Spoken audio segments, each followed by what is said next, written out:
Read by Carolyn McCormick.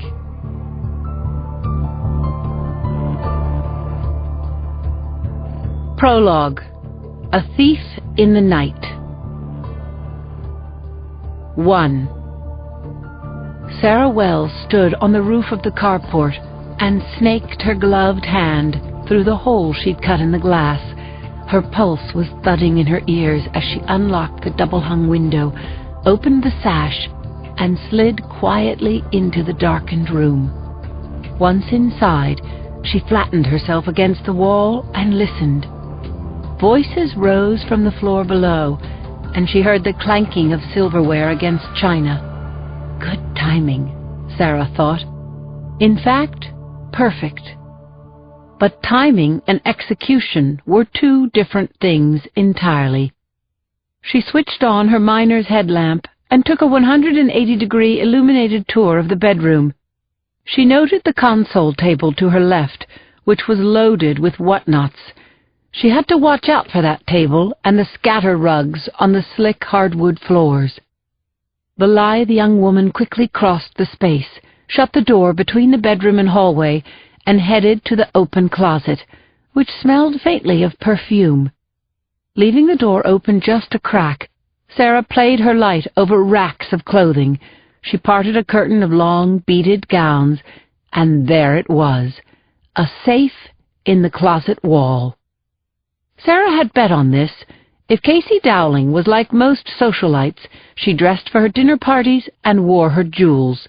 Chances were that she'd left her safe unlocked, so she could put her jewels away later without having to punch in the combination again. Sarah tugged lightly on the safe's handle, and the heavy door swung open. It was a go. But she had to work fast. 3 minutes, no more. Sarah's headlamp lit up the contents of the safe while leaving her hands free to frisk the jumble of satin envelopes and silk-covered boxes. Way in the back was a brocaded box the size of a small loaf of bread. She undid the latch and lifted the lid on the mother lode. Sarah gasped. She'd read stories about Casey Dowling for 2 months and seen dozens of photos of her at society events glittering with jewels. But she hadn't expected the sheer weight of diamonds and precious stones, the gleaming mounds of Baroque pearls. It was crazy. Casey Dowling owned all of this. Well, not for long.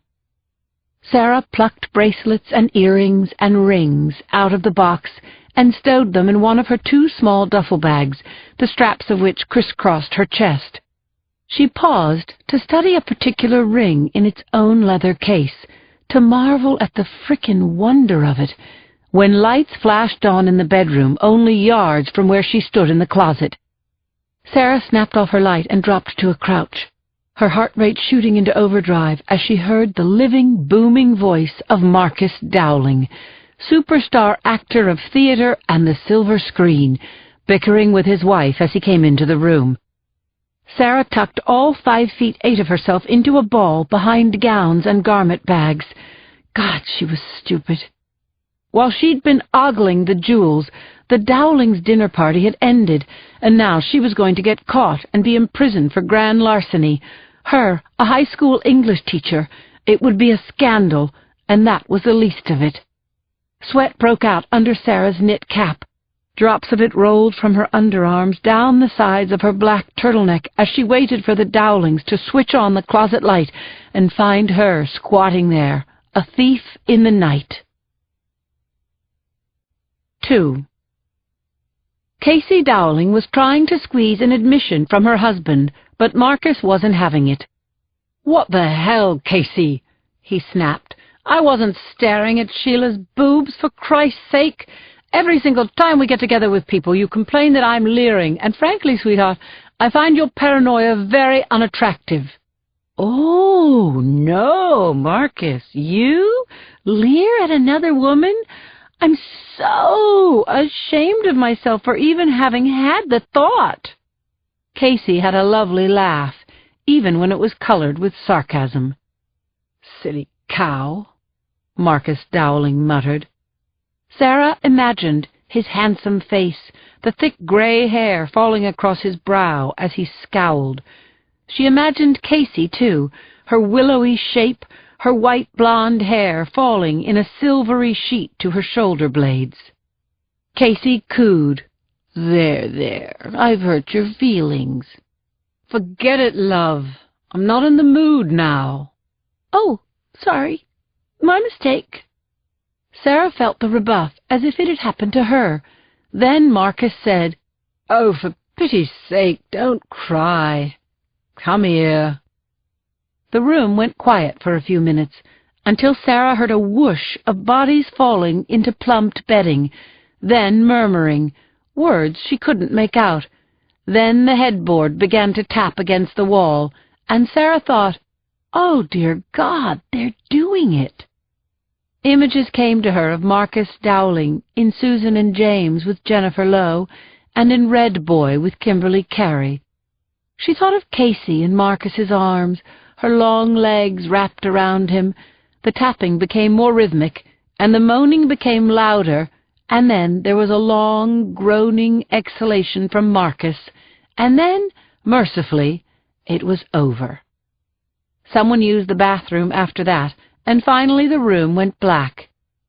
Sarah squatted quietly behind the curtain of gowns for at least 20 minutes, and when the breathing outside the closet settled into sputters and snores, she opened the door and crawled to the window. She was almost home free, but not there yet. Sarah was quick and quiet as she vaulted to the window-sill, but when one leg followed the other, she hit the side of the console table, and it all went wrong. There was a tinkling of sliding whatnots as the table tipped and then crashed, sending its load of picture frames and perfume bottles to the floor. Holy crap! Sarah froze, mind and body, as Casey Dowling bolted into a sitting position and yelled, Who's there? Sarah's stark fear propelled her out the window. She hung onto the sill with all the strength in her fingertips, then released her grip and made the 10-foot drop. She landed on grass, knees bent, no pain, and as the Dowlings' bedroom light came on overhead, Sarah ran. She ripped off her headlamp and stuffed it into one of the duffels as she sprinted through the upscale San Francisco neighborhood of Nob Hill. A few minutes later, Sarah found her old Saturn where she'd left it in the parking lot outside a drugstore. She got into the car, closed the door, and locked it, as if that could keep out her fear. She started up the engine and released the handbrake, still panting, trying not to throw up as she drove toward home. When she hit the straightaway of Pine Street, Sarah pulled off her cap and gloves, wiped her brow with the back of her hand, and thought hard about her escape from the Dowlings' bedroom. She'd left nothing, no tools, no prints, no DNA, no nothing. For now, at least, she was safe. Honestly, she didn't know whether to laugh or to cry. 3. Casey's eyes flew open in the dark. Something had crashed. The table by the window. She felt a breeze on her face. The window was open. They never opened that window. Someone was inside the house. Casey sat up. Who's there? She clutched the blankets to her chin and screamed. Mark! Someone is in the room! Her husband groaned. You're dreaming. Go back to sleep. Wake up! Someone is here! She hissed. Casey fumbled with the table lamp, knocked her glasses onto the floor, found the switch, and turned on the light. There! The console table was turned over, everything broken, curtains blowing in the breeze. Do something, Mark! Do something! Marcus Dowling worked out every day. He could still bench press 200 pounds, and he knew how to use a gun. He told his wife to be quiet, then opened his nightstand drawer and removed the .44 he kept fully loaded in a soft leather bag. He shucked the sack and gripped the gun. Casey grabbed the bedside phone and pressed the numbers 911 with a shaking hand. She misdialed, then tried again as Mark, still half drunk, bellowed, "Who's there?" Even when he was serious, He sounded scripted. "Show yourself." Marcus looked in the bathroom and the hallway, then said, "There's no one here, Casey, just what I said." Casey dropped the phone back into its cradle, shoved at the bed covers, and went to the closet for her robe, and screamed. "What is it now?" White-faced, naked, Casey turned to her husband and said, "Oh my God, Mark, my jewelry is gone. The safe is almost empty." A look came over Mark's face that was hard for Casey to read. It was as if he'd had an idea, and the idea was catching fire. Did he know who robbed them? "Mark, what is it? What are you thinking?" "Ah, I was thinking you can't take it with you." "What kind of bullshit is that? What do you mean?" Dowling extended his right arm and aimed the gun at a mole between his wife's breasts. He pulled the trigger. "That's what I mean," he said.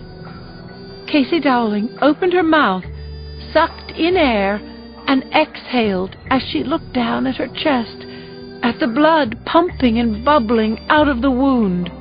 She clasped her hands to her chest. She looked at her husband and gasped, "Help me!" He shot her again. Then her knees buckled and she went down. Part 1. Sneaky Pete. Chapter 1. Peter Gordon followed the young mom out of Macy's and into the street outside the Stonestown Galleria. Mom was about 30, her brown hair in a messy ponytail, wearing a lot of red, not just shorts, but red sneakers and a red purse. Shopping bags hung from the handles of her baby's stroller.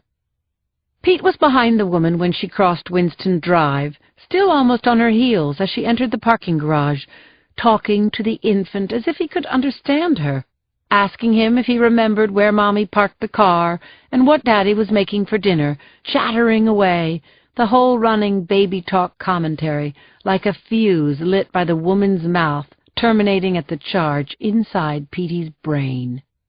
But Petey stayed focused on his target. He listened and watched, kept his head down, hands in his pockets, and saw the woman unlock the hatch of her RAV4 and jam her shopping bags inside. He was only yards away from her when she hoisted the baby out of its stroller and folded the carriage into the back, too.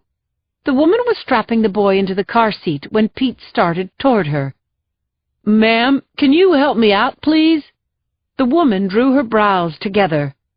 "What do you want?" was written all over her face as she saw him. She got into the front seat now, keys in hand. "Yes," she said. Pete Gordon knew that he looked healthy and clean and wide-eyed and trustworthy. His all-American good looks were an asset, but he wasn't vain, no more than a Venus flytrap was vain. "I've got a flat," Pete said, throwing up his hands. "I really hate to ask, but could I use your cell phone to call AAA? He flashed a smile and got the dimples going, and at last she smiled too, and said, "I do that. Forget to charge the darn thing." She dug into her purse, then looked up with the cell phone in hand. Her smile wavered as she read Pete's new expression, no longer eager to please, but hard and determined. She dropped her eyes to the gun he was holding, thinking that somehow she'd gotten it wrong, looked back into his face and saw the chill in his dark eyes. She jerked away from him, dropping her keys and her phone into the footwell. She climbed halfway into the back seat. "Oh, my God," she said. "Don't do anything. I've got cash." Pete fired, the round whizzing through the suppressor, hitting the woman in the neck. She grabbed at the wound, blood spouting through her fingers. "My baby," she gasped. "Don't worry. He won't feel anything, I promise," Pete Gordon said. He shot the woman again. Poof. this time in the side of her chest, then opened the back door and looked at the baller, nodding off, mouth sticky with cotton candy, blue veins tracing a road map across his temple. Chapter 2. A car screamed down the ramp and squealed around the corner, speeding past Pete as he turned his face toward the concrete center island. He was sure he hadn't been seen, and anyway, he'd done everything right, strictly by the book. The woman's open bag was lying inside the car. With his hand in his jacket pocket, using it as a kind of glove, he dug around in her junk, looking for her lipstick. He found it, then swiveled up the bright red tube. He waited as a couple of gabby women in an Escalade drove up the ramp looking for a spot. Then he took the lipstick tube between his thumb and forefinger and considered what he would write on the windshield. He thought of writing, "For Kenny," but changed his mind. He laughed to himself as he also considered and rejected, "Petey was here." Then he got real. He printed WCF in bold red letters, 4 inches high, and underscored the writing with a smeary red line. Then he closed the lipstick and dropped it into his pocket, where it clicked against his gun. Satisfied, he backed out of the car, shut the doors, wiped down the handles with the soft flannel lining of his baseball jacket, and walked to the elevator bank. He stood aside as the door opened and an old man wheeled his wife out onto the main floor of the garage. He kept his head down, avoiding eye contact with the old couple, and they ignored him. That was good, but he wished he could tell them. It was for Kenny, and it was by the book. Pete Gordon got into the elevator and rode it up to the 3rd floor, thinking he was having a really good day, the first good one in about a year. It had been a long time coming, but he'd finally launched his master plan. He was exhilarated because he was absolutely sure it would work. WCF, people, WCF. Chapter 3. Pete Gordon drove down the looping ramp of the garage. He passed the dead woman's car on the ground floor, but didn't even slow up, confident that there was no blood outside the car, nothing to show that he'd been there. With the garage as packed as it was, it could be hours before the mom and her baller were found in that tidy spot near the end of the row. Pete took it nice and slow, easing the car out of the garage and accelerating onto Winston, heading toward 19th Avenue. He reviewed the shooting in his mind as he waited at the light, thinking about how easy it had been, no wasted rounds, nothing forgotten, and how crazed it was going to make the cops. Nothing worse than a motiveless crime, huh, Kenny? The cops were going to bust their stones on this one, all right, and by the time they figured it out, he'd be living in another country, and this crime would be one of the cold cases some old homicide dick would never solve. Pete took the long way home, up Sloat Boulevard, up and over Portola Drive, where he waited for the Muni train to pass with commuters all in a row, and finally up Clipper Street toward his crappy apartment in the Mission. It was almost dinner time, and his own little ballers would be puffing up their cheeks, getting ready to send the alarm. He had his key out when he got to the apartment. He opened the lock and gave the door a kick. He could smell the baby's diapers from the doorway, the little stinker standing in the kitty cage in the middle of the floor, hanging on to the handrail, crying out as soon as he saw his dad. "Daddy!" Sherry called. "He needs to be changed." "Goody," Peter Gordon said. "Shut up, stink bomb," he told the boy. "I'll get to you in a minute." He took the remote control from his daughter's hand, switched from the cartoons, and checked the news. The stock market was down. Oil prices were up. He watched the latest Hollywood update. Nothing was said about 2 bodies found in the Stonestown Galleria parking lot. "I'm hungry," Sherry said. "Well, which is it first, dinner or poop?" "Poop first," she said. "All right, then." Pete Gordon picked up the baby, as dear to him as a sack of cement, not even sure the little shit was his, although even if he was, he still didn't care. He put the baby on its back on the changing table and went through the ritual, holding the kiddo by the ankles, wiping him down, dusting his butt with powder, wrapping him up in Pampers, then putting him back in the kitty cage. "Franks and beans?" he asked his daughter. "My absolute favorite," Sherry said, putting a pigtail in her mouth. "Put a shirt on the stink bomb," Pete Gordon said, "so your mother doesn't have a gas attack when she gets home." Gordon microwaved some formula for the stink bomb and opened the canned Franks and beans. He turned on the under-cabinet TV and the stove, what wifey should be doing instead of him, the bitch, and dumped the contents of the can into a pot. The beans were burning when the breaking news came on. "Huh, look at that," Pete thought. Some dork from ABC was holding a microphone, standing in front of Borders. College kids mugged behind him as he said, "We have learned that there has been a shooting at the Stonestown garage. Sources report a gruesome double homicide that you will not believe. We'll keep you posted as details are released. Back to you, Yolanda." Chapter 4. Yuki Castellano stepped out of her office and called down the line of cubicles to Nicky Gaines. "You ready, Wonder Boy, or do you want to meet me downstairs?" "I'm coming," Gaines said.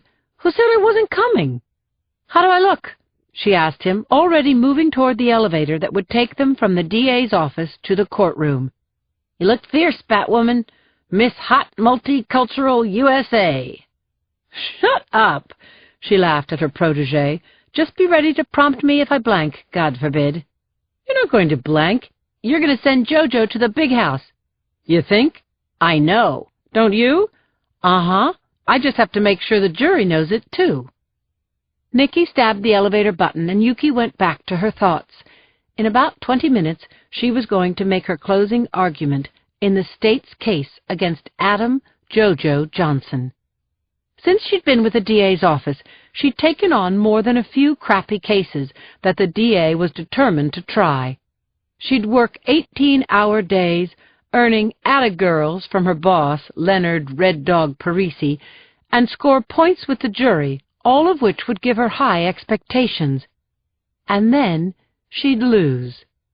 Yuki was becoming famous for losing, and that stank because she was a fighter and a winner, and she just frickin' hated to lose. But she never thought she'd lose, and this time was no different. Her case was solid. She'd laid it out like a hand of solitaire. The jury had an easy job. The defendant wasn't just guilty, he was guilty as sin. Nicky held open the studded leather door to the courtroom, and Yuki walked smartly down the center aisle of the oak-paneled chamber. She noticed that the gallery was filling up with spectators, mostly press and law students, and as she approached the prosecution table, she saw that JoJo Johnson and his attorney, Jeff Asher, were in their seats. The stage was set. She nodded to her opponent and noted the defendant's appearance. JoJo's hair was combed, and he was wearing a nice suit, but he looked dazed, as only a mope who'd fried his brain on drugs could look. She hoped that very soon he would look worse, once she nailed him on manslaughter in the first degree. "JoJo looks like he's been smoking ganja," Nicky murmured to Yuki as he pulled out her chair. "Or else he believes his lawyer's bull," Yuki said loud enough for her opponent to hear. "JoJo may think he's going to walk, but he'll be bussing it to Pelican Bay." Asher looked at her and smirked, showing Yuki with his body language that he thought he was going to whip her. It was an act. Yuki hadn't gone up against Asher before, but after less than a year in the public defender's office, Asher had gotten a reputation as a bomb, a killer attorney who blew up the prosecution's case and got his client off. Asher was formidable because he had it all: charisma, boyish good looks, and a Harvard law degree. And he had his father, a top-notch litigator who was coaching his son from the sidelines. But none of that mattered today. The evidence, the witnesses, and the confession were all on her side. JoJo Johnson was hers. Chapter 5. Judge Stephen Rabinowitz took a last look at the pictures of his new condo in Aspen, then turned off his iPhone, cracked his knuckles, and said, "Are the people ready, Miss Castellano?" "We are, Your Honor," said Yuki. She stood, her glossy black hair, with the new silver streak in front, falling forward as she straightened the hem of her suit jacket. Then she stepped quickly to the lectern in the center of the well. She turned her eyes toward the jury box and gave the jurors a smile. A couple of them smiled back, but for the most part they were expressionless. She couldn't read them at all. But that was okay. She just had to give the greatest closing of her life, as if her dead scumbag client were the best and brightest of men, and as if this were the last case she would ever try. "Ladies and gentlemen," she said, "Dr. Lincoln Harris is dead because this man, Adam J. Johnson, knew Dr. Harris was in mortal danger and let him die with willful disregard for his life. In California, that's manslaughter in the first degree. We know what happened on the night of March 14th because, after waiving his right to remain silent, after waiving his right to counsel, Mr. Johnson told the police how and why he let Dr. Harris expire when he could have easily saved his life." Yuki let her words resonate in the chamber, shuffling her cards on the lectern before continuing her closing argument. On the evening in question, the defendant, who had been employed by Dr. Harris as a handyman, went out to get cocaine for the doctor and himself. He returned within the hour, and the defendant and the plaintiff ingested this cocaine. Shortly after that, Dr. Harris OD'd. How do we know that? The defendant told the police, and it was borne out by medical experts, that it was clear Dr. Harris was in extremis. He was foaming at the mouth and eventually lost consciousness. But, rather than call an ambulance, the defendant used this opportunity to remove $1,000 and an ATM card from Dr. Harris's wallet. Mr. Johnson then used Dr. Harris's ATM card, took another $1,000, and bought himself a new leather jacket and a pair of boots at Rochester Big and Tall. After that, Yuki told them, the defendant bought more cocaine and hired a prostitute, Elizabeth Wu, whom he brought back to Dr. Harris's home. Over the next several hours, Ms. Wu and Mr. Johnson snorted coke, had sex a few times, and at one point, according to Mr. Johnson's statement, discussed how to dispose of Dr. Harris's body once he died. That, ladies and gentlemen, shows consciousness of guilt. Adam Johnson absolutely knew that the doctor was dying, but he didn't call for help for 15 hours, Yuki said, slapping the lectern. 15 hours! Finally, at the behest of Ms. Wu, Mr. Johnson finally called 911, but it was too little, too late. Dr. Harris died in the ambulance en route to the hospital. Now, we all know that the defense has no defense. When facts are against them, defense lawyers resort to theatrics and to blaming the victim. Mr. Asher has told you that Dr. Harris lost his license to practice medicine because he used drugs, and that he cheated on his wife. That's true, and so what? The victim wasn't a saint, but even imperfect people have a right to humane treatment, and they have a right to justice. The defense has portrayed Adam Johnson as a hapless gopher who didn't know an OD from a CD. That's fiction.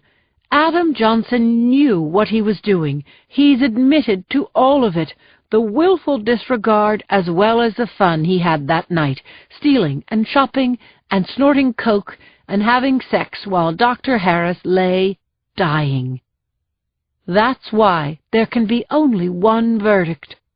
The people ask you to find Adam Johnson guilty on 3 counts, of grand larceny, of intent to deal narcotics, and of reckless disregard for the life of a human being. That is, manslaughter in the 1st degree. Chapter 6. Yuki huddled with Gaines in the hallway outside the courtroom during the 10-minute recess. "You knocked their socks off," Gaines told her. Yuki nodded. She combed her mind for mistakes and didn't find any. She hadn't blanked, hadn't sputtered or blown her lines, hadn't come off as rehearsed. She had no regrets. She only wished her mom could have been here to see her. She said to her number 2, "Jojo did it. He said he did it, and we proved it." Yuki's heart was still pumping adrenaline, the good kind, a bit like champagne. Nicky nudged her, and Yuki looked up. She saw that the bailiff had opened the leather-paneled door. The pair re-entered the courtroom and took their seats. Yuki's mouth went suddenly dry as the court was called into session. And now the fear factor started nibbling at her confidence. Asher would have the last word. Could he convince the jury to let Johnson off? She thought ahead to the worst possible result, a finding in favor of the defendant. After that, Asher's dad would give his son a party at the Ruby Sky, and she would slink home alone. The humiliation would be all hers. Beside her, Nicky doodled a caricature of her with a star on her chest and a halo behind her head. She managed a smile, and then the room fell silent. Judge Rabinowitz asked Asher if the defense was ready to close, and he answered, "Yes, Your Honor, we are." Like a thoroughbred into the starting gate, Asher nearly pranced toward the jury box. He put his hand on the railing, and while standing no more than a yard away from the jurors in the front row, close enough for the foreperson to see the comb marks in his hair and the sparkle on his dental veneers, began his summation. "Folks, I don't have any notes because Adam Johnson's defense is as simple and as clear as day. He's not a doctor. He doesn't know anything about sick people or about medicine. He didn't know that Dr. Harris was in serious distress. Adam Johnson is a handyman. Lincoln Harris was a doctor of medicine. And as the medical examiner told you, Lincoln Harris didn't die from cocaine overdose. He died from cocaine and a self-injected dose of heroin. What happened is that those drugs interacted, and that proved fatal. Dr. Harris knew what drugs did to the body, and he took them anyway. For all anyone knows, he intended to die. I think Mr. Johnson would agree that if he had it to do again, when he saw that Dr. Harris was ill, he would have immediately called 911. He probably would have done everything different that night. But he made some mistakes. Yes, he's guilty of stealing $2,000 from a rich boss who'd given him his ATM PIN number. Yes, he's guilty of giving those drugs to Ms. Wu, a known drug user and a prostitute. And while this is true, it's a technicality. He wasn't actually dealing. He used drugs for recreation. As for consciousness of guilt, I submit to you folks that my client was just shooting the bull with Ms. Wu when they discussed dumping the body. They didn't do it, did they? Asher asked rhetorically. Mr. Johnson called an ambulance. The facts are clear. My client didn't know if Dr. Harris was dying or if he was going to wake up with a bad headache. He's no genius, but he's not a bad guy. And so we ask you to find him not guilty of manslaughter because he simply did not do it. Chapter 7. I left the homicide squad room in a hurry that evening, determined to get out of Jacoby's line of sight before I got drafted into someone else's case. I'd just stepped into the elevator when, damn it, my cell phone buzzed. It was Yuki. She was funny, passionate, and going through a rough time, so I pressed the phone to my ear, and she peppered me with her customary rat-a-tat speech. Lindsay, my head's spinning off my neck. Can you meet me at McBain's? Like now? What's wrong? You're busy. I've got plans, I said, but I can have a quick beer. I'll meet you in 5. McBain's Beers of the World pub is a cops and lawyers hangout 2 blocks from the Hall of Justice. I got my car out of the all-day lot and headed east on Bryant, telling myself that I'd still have time to pick up the shrimp on the way home. I entered the bar, found a tiny table near the window, and had just ordered 2 Coronas from the waitress when I saw Yuki elbowing her way through the crowd, coming toward me. She was talking before she sat down. "You ordered? Good. How are you? Okay?" The waitress brought the beer, and Yuki asked for a burger, well done, with cheese fries. "You're not eating?" she said.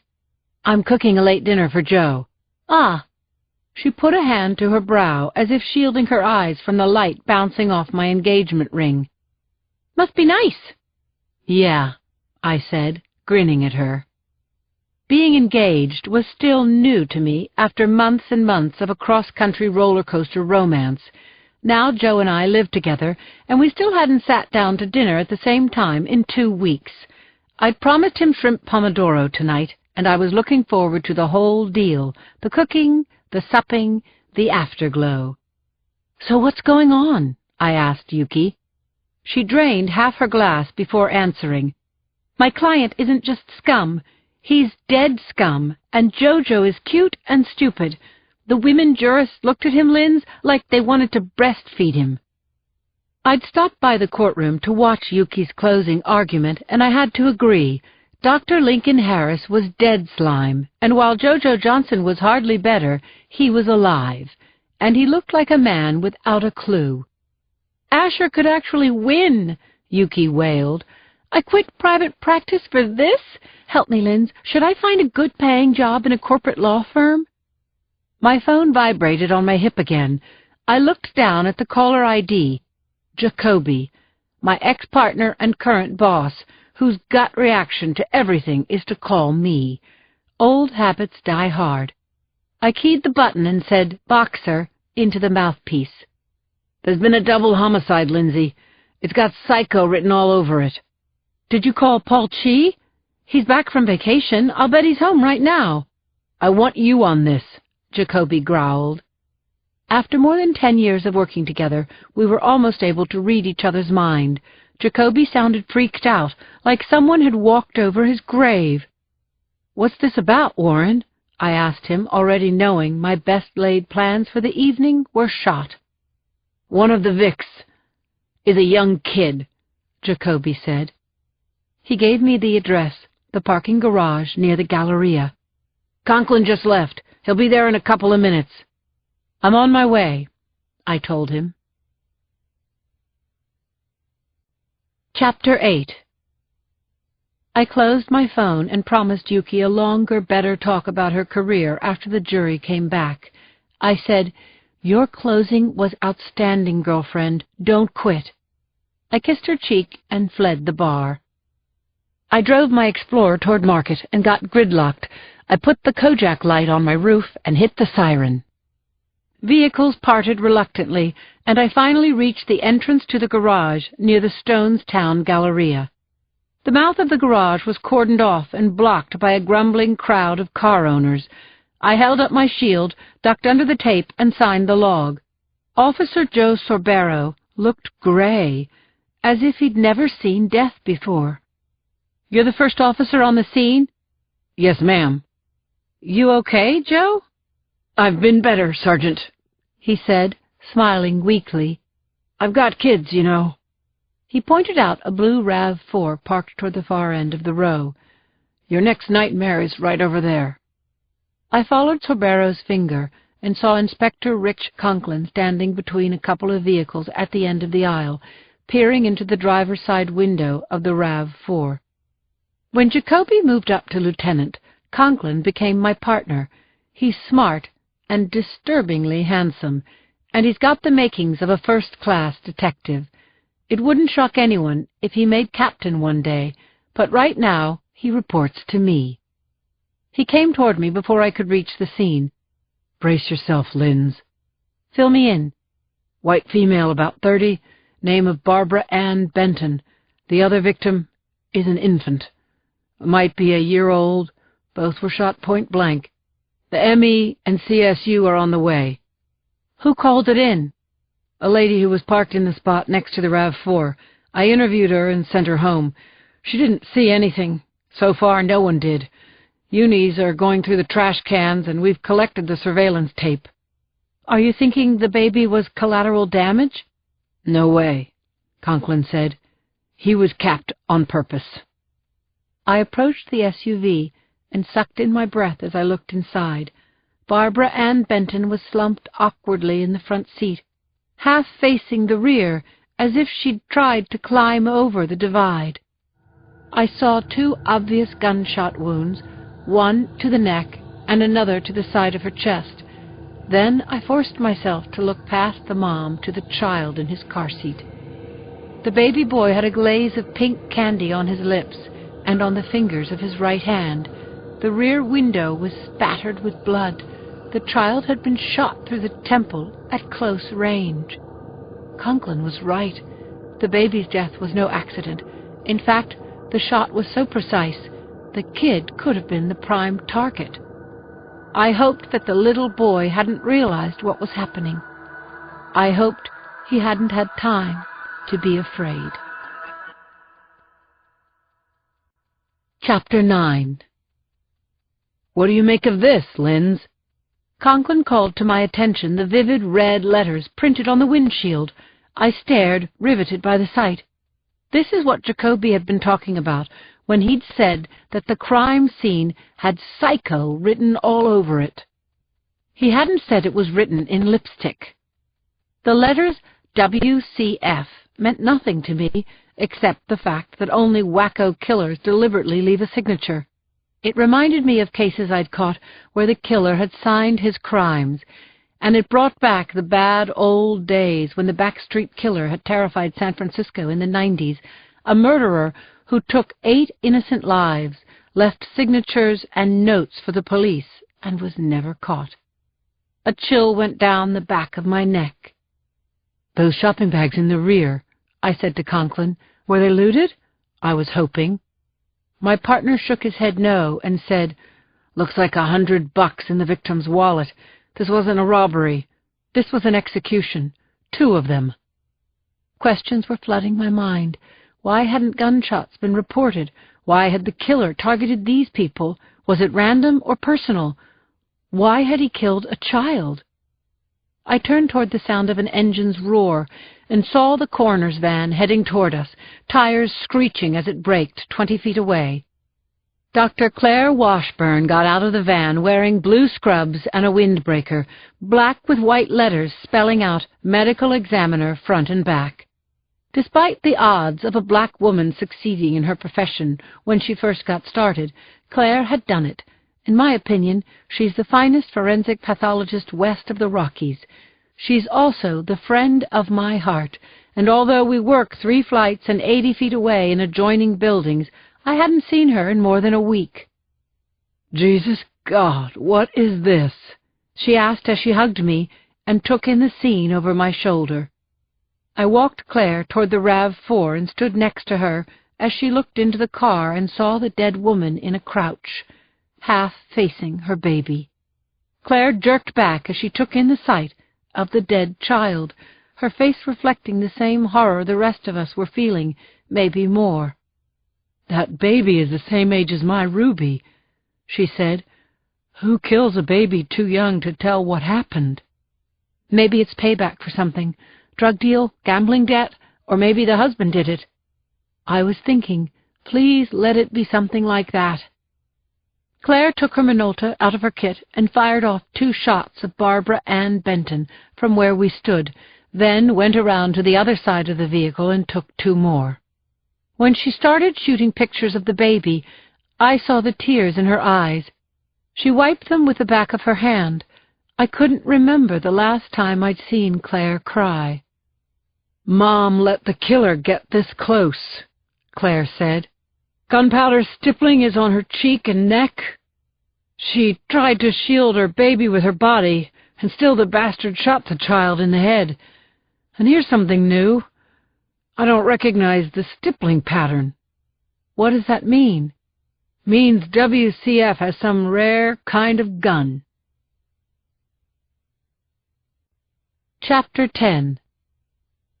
The Bentons' house was a modest 2-bedroom on 14th Avenue, blue with white trim, spray-on 4th of July decorations still on the picture window, and a pull toy on the steps.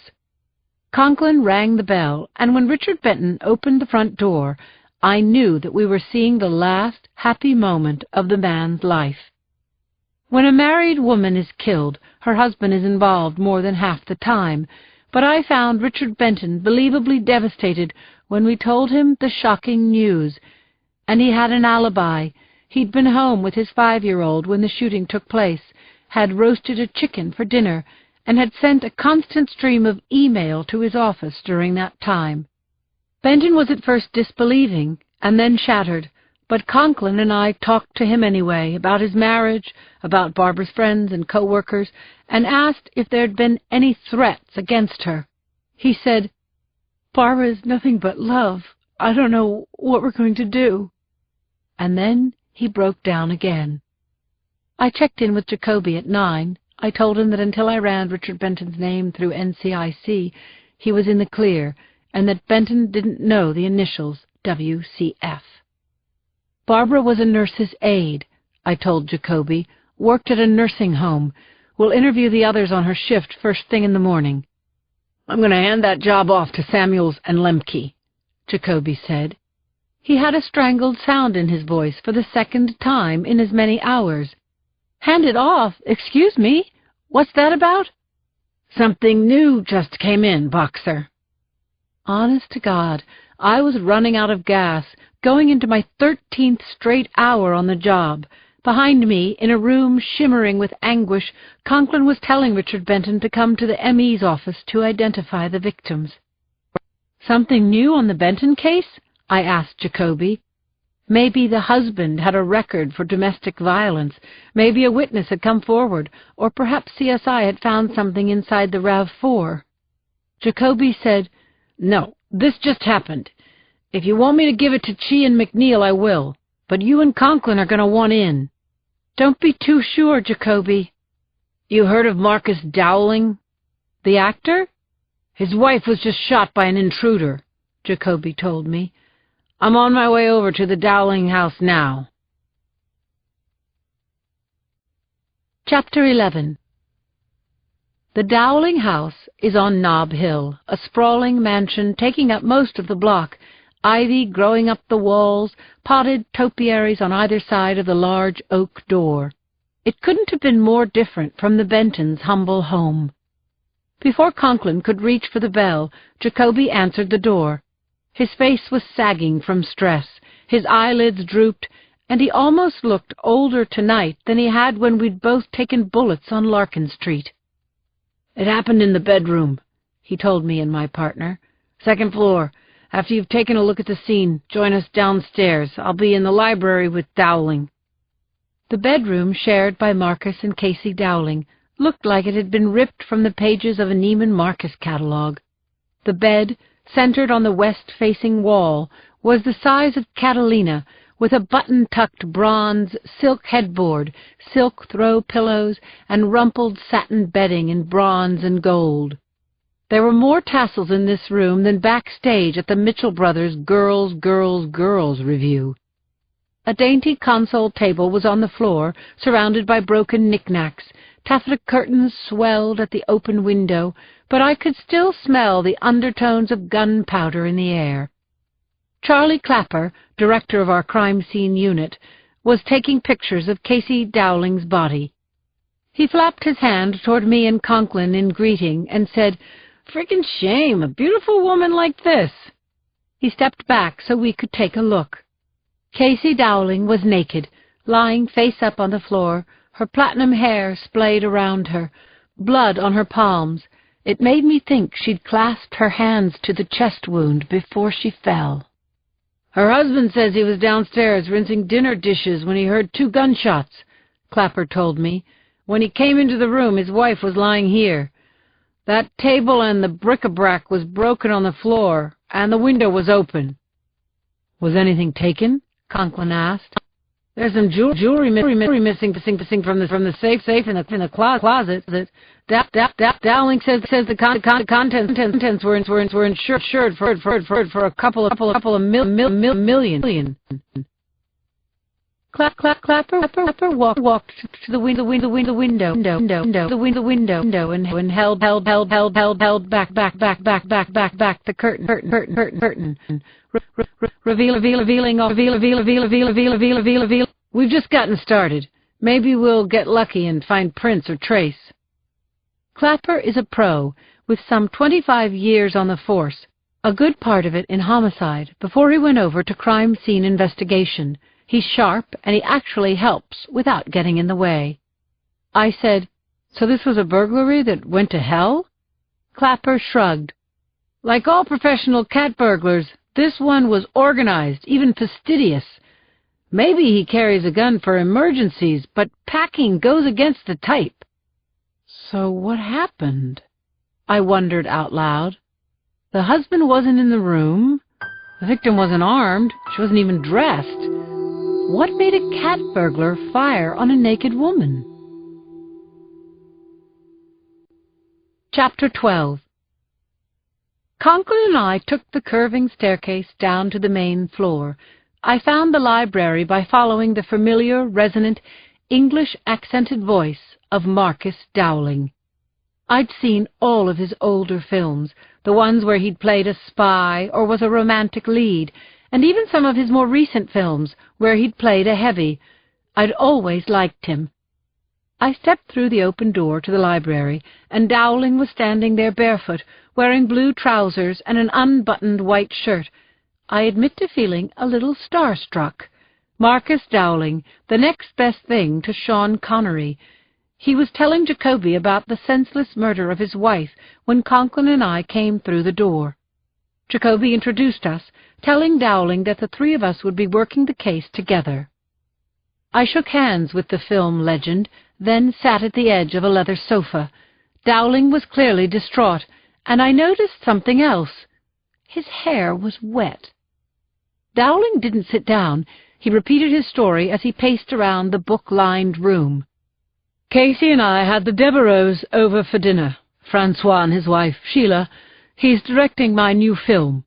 "We'll need their contact numbers," I said. "I'll give you all the numbers you want," he said. "But they had already left when this happened. Casey had gone upstairs to dress for bed. I was tidying up down here. I heard a loud bang coming from upstairs." His forehead rumpled. "It didn't even occur to me that it was a gunshot. I called out to Casey. She didn't answer." "What happened next, Mr. Dowling?" "I called her again, and then as I was heading upstairs, I heard another bang. This time I thought it was a gunshot, and right after that I heard glass breaking. I was all emotional by this time, Inspectors. I don't know what happened after I saw my girl lying on the floor. I grabbed her in my arms," he said, his voice cracking. "Her head fell back, and she wasn't breathing. I must have called the police. I saw my bloody handprint on the phone. Afterward, I realized that the safe was nearly empty. Whoever did this must have known Casey," Dowling continued, weeping now. "He must have known that she didn't always lock the safe, because dialing the combination was just too bloody boring. Killing Casey was so insane," Dowling went on. He was rubbing his chest when he said to Jacoby, "Just tell me what I can do to help you catch the animal who did this." I was about to ask Marcus Dowling why he'd showered while waiting for the police to arrive when Conklin got ahead of me, inquiring, "Mr. Dowling, do you own a gun?" Dowling turned a wild-eyed stare on Conklin. His face went rigid with pain. He clutched his left arm and said, "Something's wrong." Then he keeled over and dropped to the floor. Chapter 13. Jesus Christ! Marcus Dowling was dying. Conklin found the aspirin, Jacoby cushioned Dowling's head with a throw pillow, and I called dispatch. I repeated the house address and shouted, 50-year-old male, heart attack. Dowling was still writhing when the ambulance arrived, and the big man was loaded onto a gurney and carried out through the door. Jacoby rode with Dowling to the hospital, leaving me and Conklin to canvass the neighborhood. Lights from fantastic neighboring homes punctuated the darkness along the tree-lined street. I was worried about this new case. Because Casey Dowling had been wealthy and famous, the public pressure to find her killer would squeeze the politicos, who would, in turn, squeeze us. The SFPD was already suffering from budget deficits and too little manpower. Add to that the public expectation that homicides could be solved in an hour between commercial breaks, and I knew we were in for a humongous, spotlighted nightmare. I hoped Clapper would come up with a good lead in the lab, because right now, along with next to nothing to go on, I was getting a bad feeling that what Marcus had told us was all wrong. "Why would a burglar shoot Casey Dowling?" I asked Conklin as we walked up the street. "What Clapper said. The burglar carried a gun and Casey ran into an emergency." "Like a surprised homeowner?" "Exactly. Casey Dowling wasn't armed." "True. Maybe she recognized the intruder," Conklin said. "You know those stories Cindy's been doing on Hello Kitty?" Cindy is Cindy Thomas, a crime reporter at the San Francisco Chronicle, and a friend to the end with a great mind for solving whodunits. Recently Cindy had been writing about a cat burglar who'd been doing second-story jobs, always breaking in when the homeowners were having dinner on the first floor and the alarm system was turned off. This burglar made off with only jewelry, which had not turned up. Cindy had dubbed the cat burglar Hello Kitty, and it stuck. Here's what was known about Hello Kitty. He was fit, deft, and fast, and had a huge pair of stones. "Think about it," Conklin said. "Hello Kitty seems to know when these wealthy people are having dinner parties. What if he's part of the same social circle? If Casey Dowling recognized him, maybe shooting her was his only way out." "Not a bad theory," I said to Conklin as we took the walk up to the front steps of the manse next door. "But wait a sec. What did you make of Dowling's wet hair?" "He washed off his wife's blood." "So he leaped into the shower after Casey was murdered?" I said. "It seems weird to me." "So what's your theory? Homicide 101? "Why not? Because Dowling's a movie star? Something about him isn't right. He told Clapper he heard 2 gunshots. He told us he heard a noise, and then sometime after that he heard a second sound, and that time he was sure it was a shot." My partner said, "Could be he's just summing up, telling the story in shorthand." "Could be shorthand," I said. "Or could be he's making up the story as he goes along and can't keep it straight."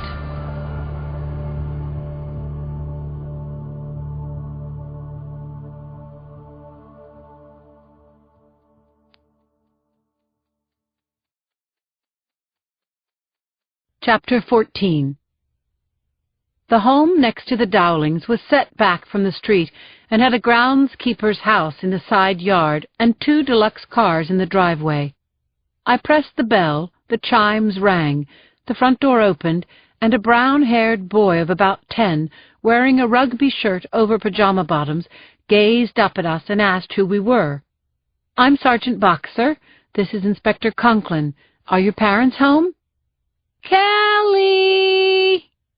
The boy turned out to be Evan Richards, and Kelly was his babysitter, a woman in her mid-20s who had been watching Project Runway in the media room when she heard the sirens screaming up the street. "Casey Dowling was killed?" she asked. "That's crazy. That burglar could have come here. Evan, can you grab the phone? I have to call your parents." "I think I saw something," the boy said. "I was staring out my bedroom window and someone ran past the house, like in the shadows under the trees." "Could you describe him?" Conklin asked the boy. Evan shook his head. "Just someone running, wearing black." I heard him huffing as he ran." I asked if this person was big or small, if there was anything special about the way he ran. "I thought he was just a jogger, you know. He was wearing a cap, I think. I was looking down at the top of his head." Conklin left his card with the boy's babysitter and asked Evan to please call if he remembered anything else. Then we headed down the block toward the next house. I said to Conklin, "So maybe we have a live witness to Kitty making a run for it." And then my cell phone rang. Yuki sending a text message. "Call me." I hit the recall button, and Yuki picked up. "God, I know her," Yuki said. "Know who?" "Casey Dowling." Frickin' grapevine. How could she have heard already? "We went to law school together, Lindsay. Damn it. Casey was a sweetheart, a doll. When you catch the shooter, I'm going to fight for the case, and then I'm going to send Casey Dowling's killer straight to hell." Chapter 15. Sarah Wells shut her bedroom door and locked it. She was still panting from her escapade, her hands still shaking. She stood in front of her mirror, fluffed up her hair, and looked at herself hard. Did it show? Her skin was so white, it was almost transparent, and her brown eyes were huge. She thought about her husband telling her she could look good if she'd ever try, but when he told her that, she became even more determined to look exactly as she was, a 28-year-old schoolteacher with a second life. And she wasn't even talking about the burglaries. Sarah put her 2 duffel bags down on the floor, then opened the bottom drawer of the big old American waterfall dresser. Like her, the dresser held secrets. Sarah took the piles of T-shirts and sweatpants out of the bottom drawer and pried up the drawer's false bottom. She held her breath, hoping, as always, that the jewelry was still there. It was. Each of her hauls had its own soft fabric bag, 5 collections of astonishing jewelry, and now the Dowling take made an even half-dozen. Sarah unzipped the bag with her latest haul and looked into the glorious tangle of jewels that had, until recently, belonged to a movie star's wife. It was the most unbelievable stuff, totally insane and wonderful sapphires and diamonds, rings and necklaces and bracelets, jewelry that could be worth hundreds of thousands of dollars or more. She pulled off the burglary by the slimmest margin, a squeaker, for God's sake. She was safe for now, but she still had a big problem: how to get rid of the goods. Maury Green, her mentor and fence, was dead, killed at the airport by a cop's bullet meant for his client, a jewel thief who'd been running from the police. Maury had been a good teacher and friend. It was truly depressing that he hadn't lived to celebrate her success and to collect his share. Maury, like other good fences, paid out about 10% of the jewelry's retail value. It didn't seem like a lot, considering the hell that would rain down on her if she got caught, but still, it was a ton of money compared to what she earned as a teacher, and now Maury was gone. The longer she held on to the jewelry, the greater her chance of getting caught with it. Sarah cupped a double handful of Casey Dowling's treasure and rocked her hands under a table lamp so that the light bounced off the facets. Behind her locked bedroom door, Sarah Wells became mesmerized by the gorgeous refracting light. Chapter 16. Sarah Wells wasn't the first cat burglar to do break-ins while dinner was on the table. She'd studied the greats, the dinner-time burglar, and the dinner-set gang. Between them, they'd scored tens of millions in jewels, using simple no-tech tools while their victims lingered over coffee and dessert on the floor below.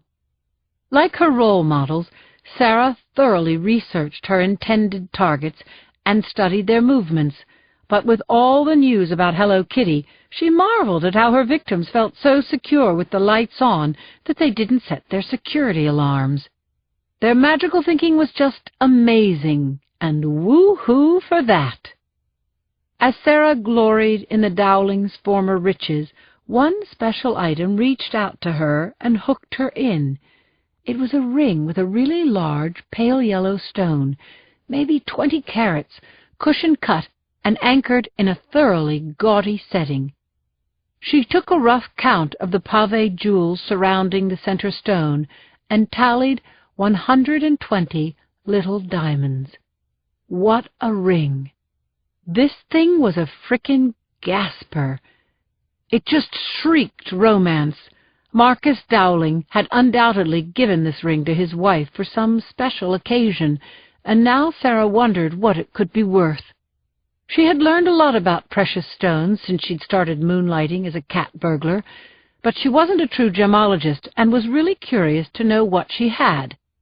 She stashed the rest of the Dowling loot and her bag of tools into the bottom drawer of the dresser, put back the false lid, and piled her clothes on top of it. Then she shut the drawer and fished a pictorial guide to gemstones out from under the armoire, taking it with her into the double bed.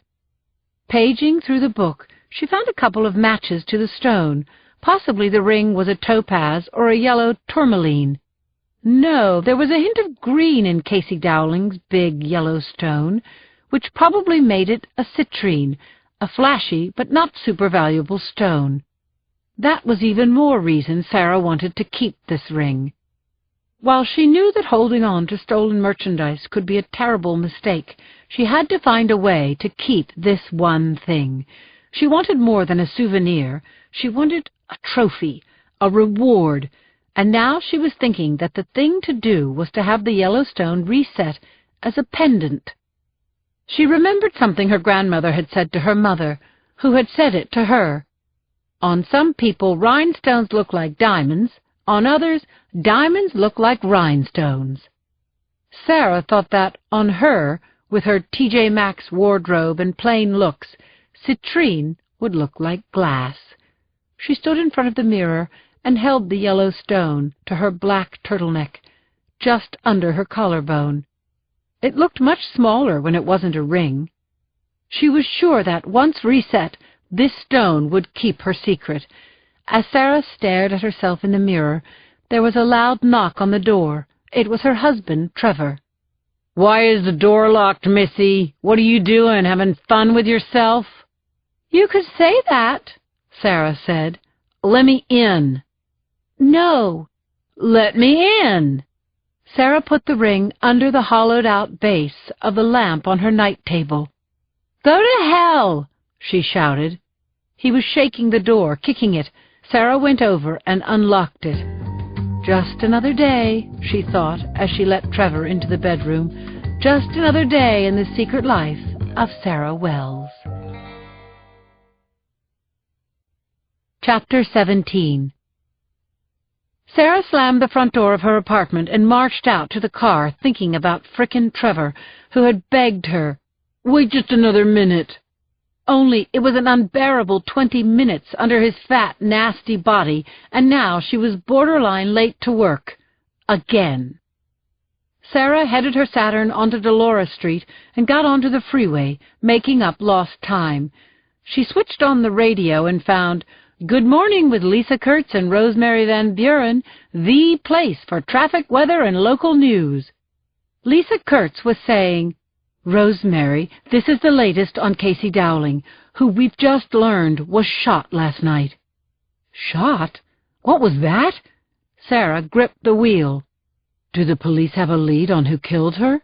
Van Buren asked. "Killed her?" Sarah's heart thundered in her chest. What kind of lie was this? Casey Dowling was alive and screaming when she had escaped from the Dowling house. Casey had been alive. "No, this is about Marcus Dowling," said Kurtz. "Breaking news. Mr. Dowling's lawyer, Tony Pizer, made a statement 10 minutes ago." Sarah stared at the radio as if it were a person, listening to Lisa Kurtz saying that Mr. Dowling's lawyer had gone live on KQED asking for help from the people of San Francisco. She ripped her eyes back to the road just in time to miss the guardrail.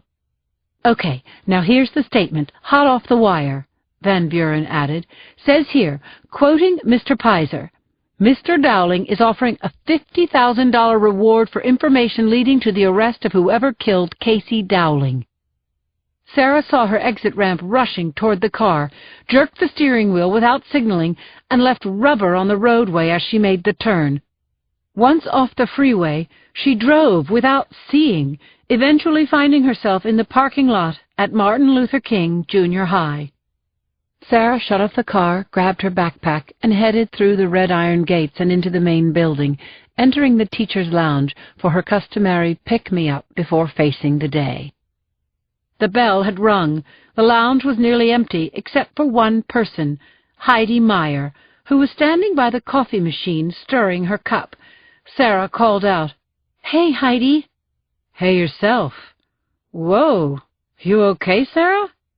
"Bah, Trevor's a bastard. Hurt enough?" Heidi put down her cup and opened her arms to give Sarah a hug. Sarah walked into the embrace and was enveloped by the scent of lilacs. She buried her face in the soft cloud of Heidi's red hair and just held on. Could Heidi hear her blood roaring? God, the implications of what she'd just heard were inescapable. The police would be seriously focused on finding Sarah, and they'd be looking to charge her for killing Casey Dowling. That was just insane. "We're late to class," Heidi said, rubbing Sarah's back, "and the monsters will be revolting." "As always," Sarah laughed. Heidi gave Sarah a peck on the lips, and Sarah kissed Heidi back, but harder and with feeling, Heidi's sweet mouth opening under hers as Sarah put her whole heart into it. If only she could tell Heidi everything. Chapter 18. The morning after their murders, Barbara Ann and Darren Benton, along with Casey Dowling, were chilling in the morgue while Conklin and I stared at each other across our overloaded desks, not knowing whether to spit or go blind. We were working the Dowling case because Jacoby had been absolutely clear when he said, "Dowling trumps Benton. Dowling trumps everything." Because Casey Dowling was a high-profile victim and the Bentons were not. I told Jacoby that the lunatic killer who'd left a message in the Bentons' RAV4 made me feel like I'd put my finger in a live electric socket, that I was sure their killer was signaling a pattern in the making, that Conklin and I should be on the Benton case now full time. Jacoby showed me his palms. "What do you want from me? No manpower, no budget. I want to keep my job. Do what I tell you." Conklin looked fresh, his brown eyes sparkling in the gloom of the bullpen, his shining brown hair falling across his forehead as we studied Stolen Properties case notes on Hello Kitty and scoured crime scene photos of the Dowlings' master bedroom. I was uploading Clapper's footage of the scene when Cindy Thomas blew through the gates and headed toward Conklin and me. "Look at this!" she shouted, her blonde bed-spring curls bouncing, blue lightning flashing in her eyes. She was waving the Oakland Tribune, the smaller, foxier tabloid that competes with the Chronicle. The headline read, "Hello Kitty Kills." Because Cindy had named this cat burglar and reported on his heists, she considered him hers. "Everyone's on my story now," she said, swiveling her fierce gaze from me to Conklin and back to me again. "Give me a break, please. I need something that the Trib doesn't have." "We've got nothing," I said. "Wish we did." "Rich?" she said to my partner. Cindy is 4 years younger than I, more a little sister to me than my actual little sister. I love her, and even though she fights me, she also uses her keen intuition and bulldog tenacity to help me solve homicides. That's in the plus column. Cindy pulled over a chair, triangulating me and Conklin. It was a neat visual metaphor, and I didn't like it. "Why would Hello Kitty kill Casey Dowling?" she asked. "Kitty has never been violent. Why would he even be carrying a gun when armed robbery would get him life?" "We're working the case, Cindy," I said. "Geez, we haven't stopped. I got all of 2 hours in the rack last night." "Rich?" Cindy cocked her head like a little yellow bird. "Exactly what Lindsay said. We've got nothing. No prints, no gun, no witnesses." "Usual deal," Cindy said. She batted her eyelashes at Conklin and gave him her best come-hither stare. "Off the record?" Conklin waited a beat, then said, "What if Casey knew the intruder?" Cindy leaped up, hugged Conklin around the neck, kissed him on the mouth, and then flew out of the squad room. "Bye, Cindy," I called after her. Conklin laughed. Chapter 19. "I'm going to see Claire," I told my partner. "Stay in touch," he said. I ran down 3 flights and worked my way through the hall's crowded lobby, out the back door, and down the breezeway to the medical examiner's office. I found Claire in the autopsy suite. She was wearing a floral shower cap and an apron over her XXL scrubs, still carrying some poundage from her pregnancy on her size 16 frame. I called out to her, and she looked up from the body of Barbara Ann Benton, who was lying eviscerated on the table. "You just missed Cindy," Claire said, putting Barbara Ann's liver onto a scale. "No, I didn't. She stormed the squad room, got Conklin into a lip lock, promised him favors in exchange for a headline, and he lapped it up. What'd she get out of you?" "Breaking news. Casey Dowling was shot to death." "Cindy has the best job, doesn't she? She can focus on her one and only story and still have time to get it on with Inspector Hoddy." "Anything interesting on Barbara Ann Benton?" I asked, staring into the dead woman's abdominal cavity, hoping to head off a sore subject. To be precise, it was hard keeping Cindy out of confidential police business, and I wasn't sleeping with her. "No post-mortem surprises," said Claire. "Ms. Benton took 2 slugs. Either one of them could have killed her, but the shot to the chest is the cause of death." "And the baby?" "Cause of death? A 38 through the temporal lobe. Calling it a homicide. That's signed, stamped, and official. The slugs are at the lab."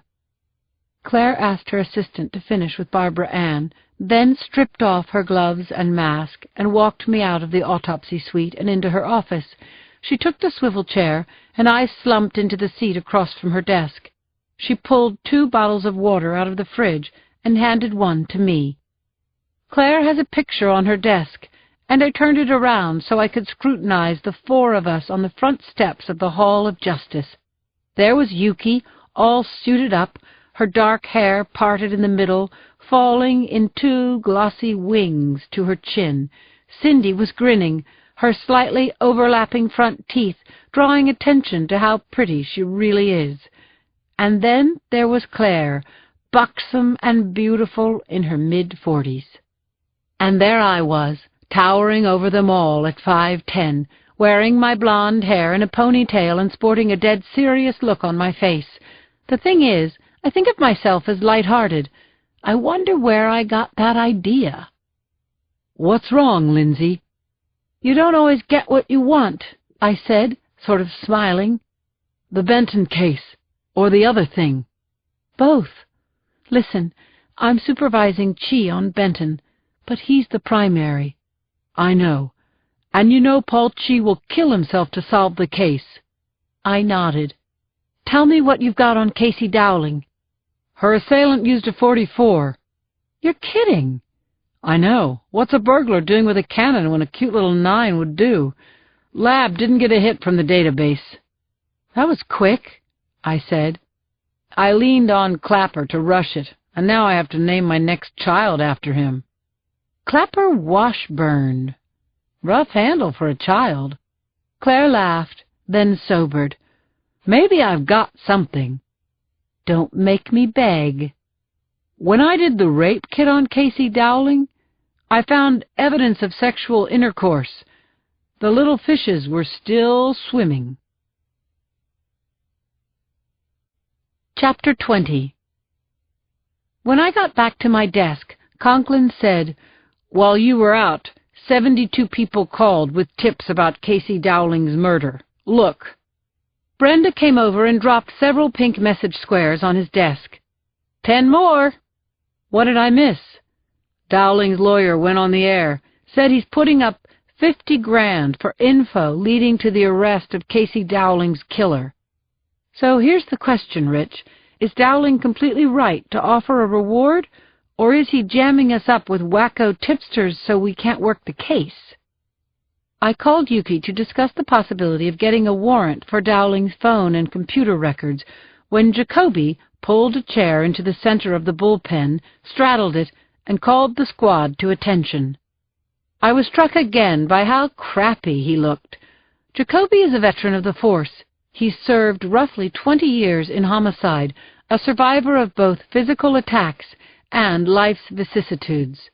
So what was so special that it was bothering the hell out of him?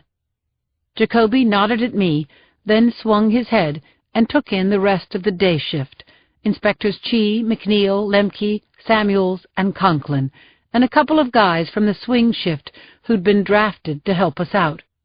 I guessed Jacoby was thinking about how few of us there were, how many cases we were working, and how small a number of those cases we would ever solve. Jacoby asked Chi to make his report on Benton. Chi stood, 5 feet 11 inches, of canny brainiac. He reported that he and his partner had done a follow-up with Richard Benton, that Benton's alibi checked out, and that Barbara Ann Benton's life insurance wouldn't pay out enough to bury her. Said Chi, "The surveillance tape from the garage is grainy. The shooter was wearing a cap.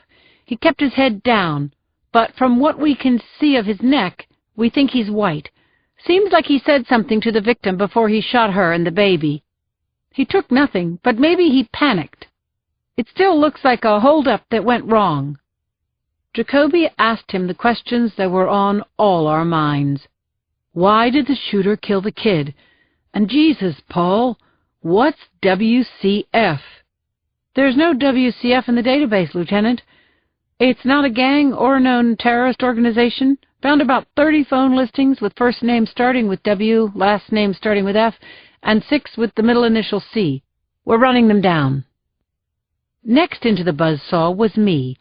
I briefed the squad on the whole 9 yards of the nothing we had on the death of Casey Dowling, saying that we were looking at 5 recent burglaries with the same M.O. In all 6 incidents, the homeowners were home and no one ever saw the burglar. This time there's a fatality, I said, and maybe a witness. A 10-year-old neighbor saw someone in black running from the scene. Right now, it looks like the victim surprised the burglar and he shot her. Jacoby nodded, and then he dropped the bomb. The chief called me in this morning and said it would be more efficient to combine our unit with the Northern Division Homicide Section. What does that mean, combine? I asked, dumbfounded at the idea of doubling up in our 20 by 30-foot workspace. The thinking upstairs is to have more bodies working the cases, more collaborative problem-solving, and hell, probably a new chain of command. So that's why Jacoby looked like he'd been dragged behind a truck. His job was in danger, and that would affect us all. It's not a done deal, Jacoby said. Let's close these cases. I can't fight if we're losing. The meeting ended with a collective sigh, after which Jacoby invited me and Conklin to join him in what we jokingly call his corner office, a small, glass-walled cell with a window overlooking the freeway. Conklin took the side chair, and I leaned against the door frame, assessing the horizontal grooves that had appeared overnight on Jacoby's forehead. Dowling didn't have a heart attack, Jacoby told us. Chest pains, rapid breathing. It's being called a stress attack. Could be. It fits. Or maybe he was acting. Maybe this time he'll get that Oscar. Meanwhile, he's just been released from the hospital. I told Jacoby that the ME's report said Casey Dowling had had sex before she died. We're on our way to see Dowling. I'll be waiting by the phone, Jacoby said. Chapter 21. Marcus Dowling opened his door and showed us to a sitting room, decorated to the hilt with English-style roll-arm sofas, flow-blue platters on the walls, and foo dogs on the mantel. Mayfair meets the city on the bay. A woman in a black dress, not introduced, offered beverages and quietly left the room, returning with bottled water for Conklin and me, Chivas for our host. I said, "Mr. Dowling, tell us again what happened last night." He said, "Jesus Christ, I told you everything, didn't I?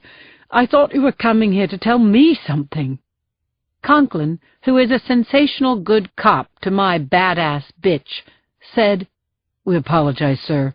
The thing is, your telling us what happened again might trigger a memory or a new thought about who did this."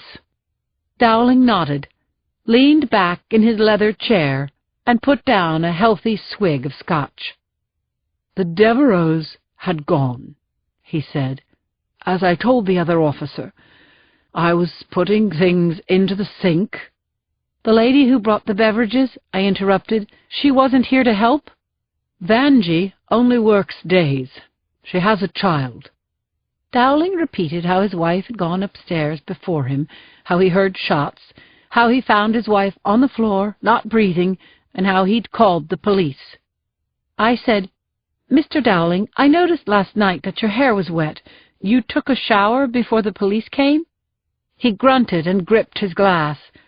"I was watching for a tell, a guilty look, and I thought I saw it." "I was devastated. I stood weeping in the shower because I didn't know what else to do." "And your clothes, sir?" Conklin asked. "My clothes?" "Mr. Dowling, let me be honest with you," Conklin said. "We know you're a victim here, but there are certain protocols. We take your clothes to the lab, and it puts down any questions that might come up later." Dowling gave Conklin a furious look and called out, "Vanjie! Take Inspector Conklin upstairs and give him whatever he wants." When Conklin and the housekeeper left the room, I asked, "Mr. Dowling, when was the last time you had intimate relations with your wife?" "My God, what are you getting at?" "Someone had sex with your wife," I said, pressing on. "If it was her killer, he left evidence that could help us." "Casey had sex with me!" Dowling shouted. "We made love before dinner. Now what exactly does that tell you?" 15 minutes later, Conklin and I left Dowling's house with a printout of his phone contact list, a cheek swab, and all the unlaundered clothing he owned. Presumably that included what he was wearing when his wife was shot. "I took everything in the clothes hamper and whatever was on the hook behind the bathroom door," Conklin said as we walked out to the car. "If he shot her, we'll have gunpowder. We'll have blood spatter. We'll have him." Chapter 22. It was the end of a very long day when Claire and I came in from the dark street into Susie's, with its splashy sponge-painted walls, spicy aromas, and the plinking drumbeat of the steel band. Cindy and Yuki were holding down our favorite table in the back room, Yuki in her best go-to-court suit, while Cindy had swapped out her denims for something flirty in baby blue chiffon under a short cream-colored jacket. They were putting away plantain chips and beer and were in deep conversation about the Dowling case. Claire and I slid into the booth as Cindy said, "Casey Dowling owned a 20-carat canary diamond ring worth $1 million, known as the Son of Ceylon. Maybe she fought to keep it. What do you think, Linz? Possible motive for Hello Kitty to go ballistic?" "Casey didn't have any defensive wounds," said Claire. "And she didn't scream for her husband," I added. I poured beer from the pitcher for Claire and myself, then asked Cindy, "Where'd you get that info about the diamond?" "I've got my sources, but I wouldn't get too excited, Linz. That rock will have been chopped into pebbles by now." "Maybe," I said to Cindy. "Listen, I have a thought. Since you know who's who, maybe you could run your fingers through the social register, flag anyone young and athletic enough to do second-story jobs." Yuki asked. "You're thinking Hello Kitty is high society?"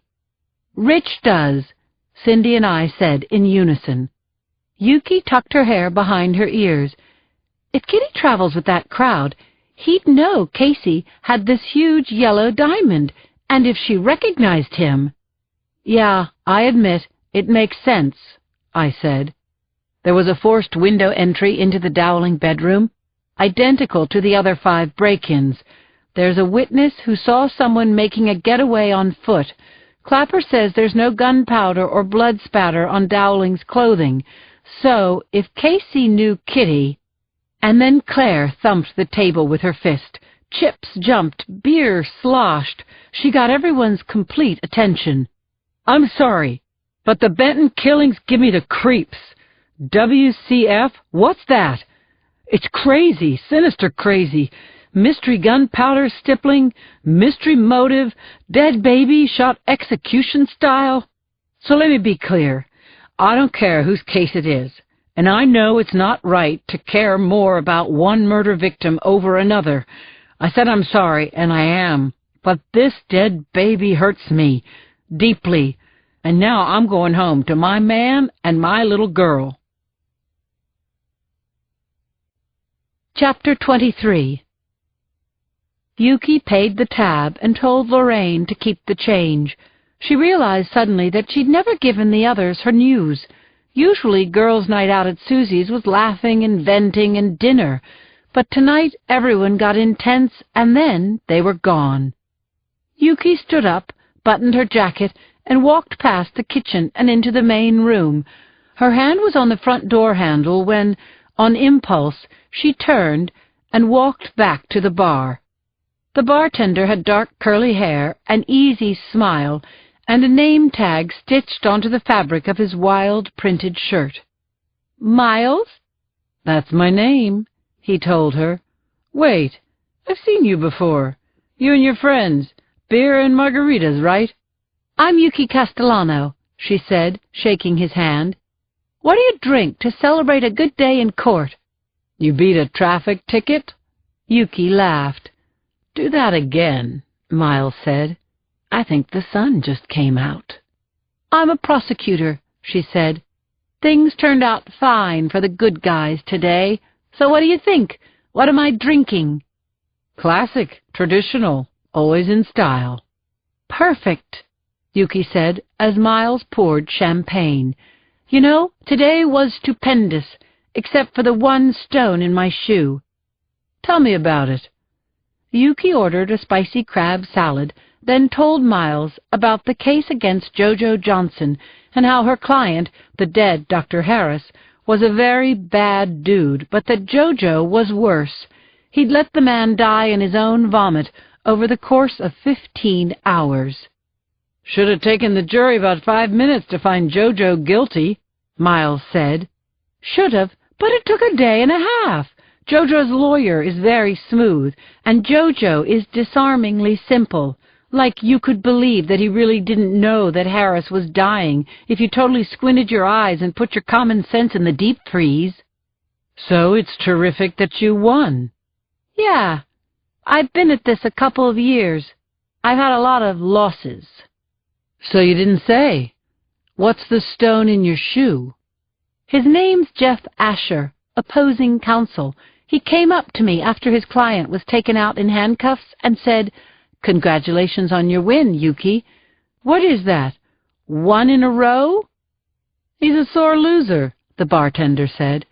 "You hurt him, Yuki, definitely. Guess what? Your champagne's on the house." "Thanks, Miles. Yeah, you're right. He's a sore loser." "Bartenders never lie," Miles said. Yuki laughed. "Here comes the sun," he said. Chapter 24. Cindy's blouse was a cloud of silk chiffon in the rear footwell of Rich Conklin's car.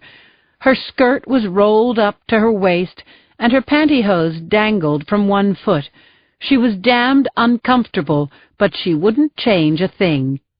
She rested her hand on Rich's chest, damp from the romp, and felt his heart thudding. He pulled her in tight and kissed her. "What a concert," he said. "Tremendous rhythm section," she said, both of them cracking up. They were parked in an alley near the Embarcadero, where Rich had pulled the car into the shadows because Cindy's hand on his leg had made it impossible to wait. He said now, "I can almost hear the cop knocking on the window with his flashlight, saying, 'Hey, what's going on in there?' And you putting your shield to the glass, saying, 'Officer down.'" Conklin started laughing. "I don't have any idea where my shield is. You are so witchy, Sin, and I mean that in the nicest possible way." She gave him a sly smile and ran her hand over his naked chest and slid it down, then kissed him, starting up his breathing, and there he was, hard again, kissing her, pulling her on top of him. "Keep your head down," he panted. "Headlights." Cindy leaned over and fastened her mouth to his, broke away, raised and lowered her hips, and worked him with her eyes open, watching his face change, letting him see her, really see her. She slid up and away from him, and he put his hands around her waist and pulled her down on him, hard. "You drive me crazy, Sin."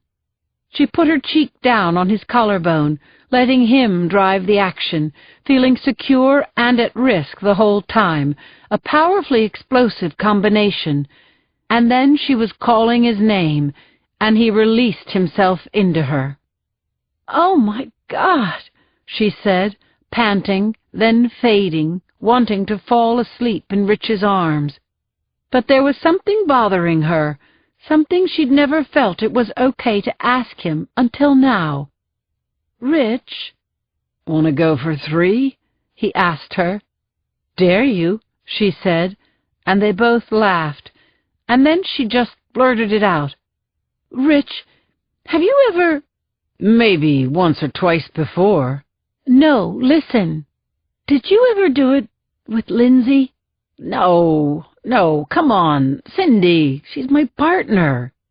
"So that's what? Illegal?" "I think my arm's dead," he said to her. Cindy shifted her weight, and then there was a whole lot of looking for articles of clothing and deciding where to spend the night. She'd spoiled the mood, Cindy thought, buttoning her blouse, and she wasn't even sure he'd told her the truth. Chapter 25. Pete Gordon was standing in the kitchen, whipping up some instant mashed potatoes on the stove while watching the baseball game on the under-cabinet TV, when his wife came through the door. "What you burnin'?" she asked.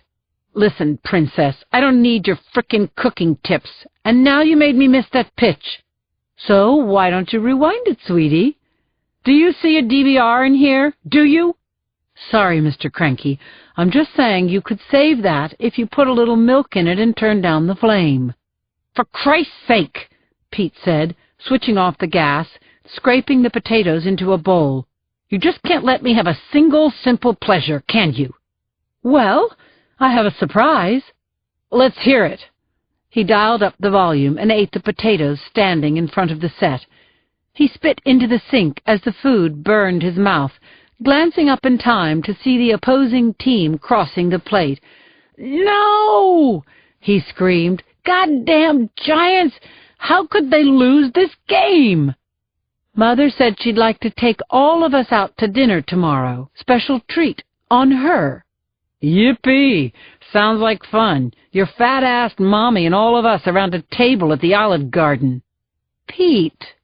No answer. "Pete," she said, reaching up and turning off the television. He swung his head around and glared at her.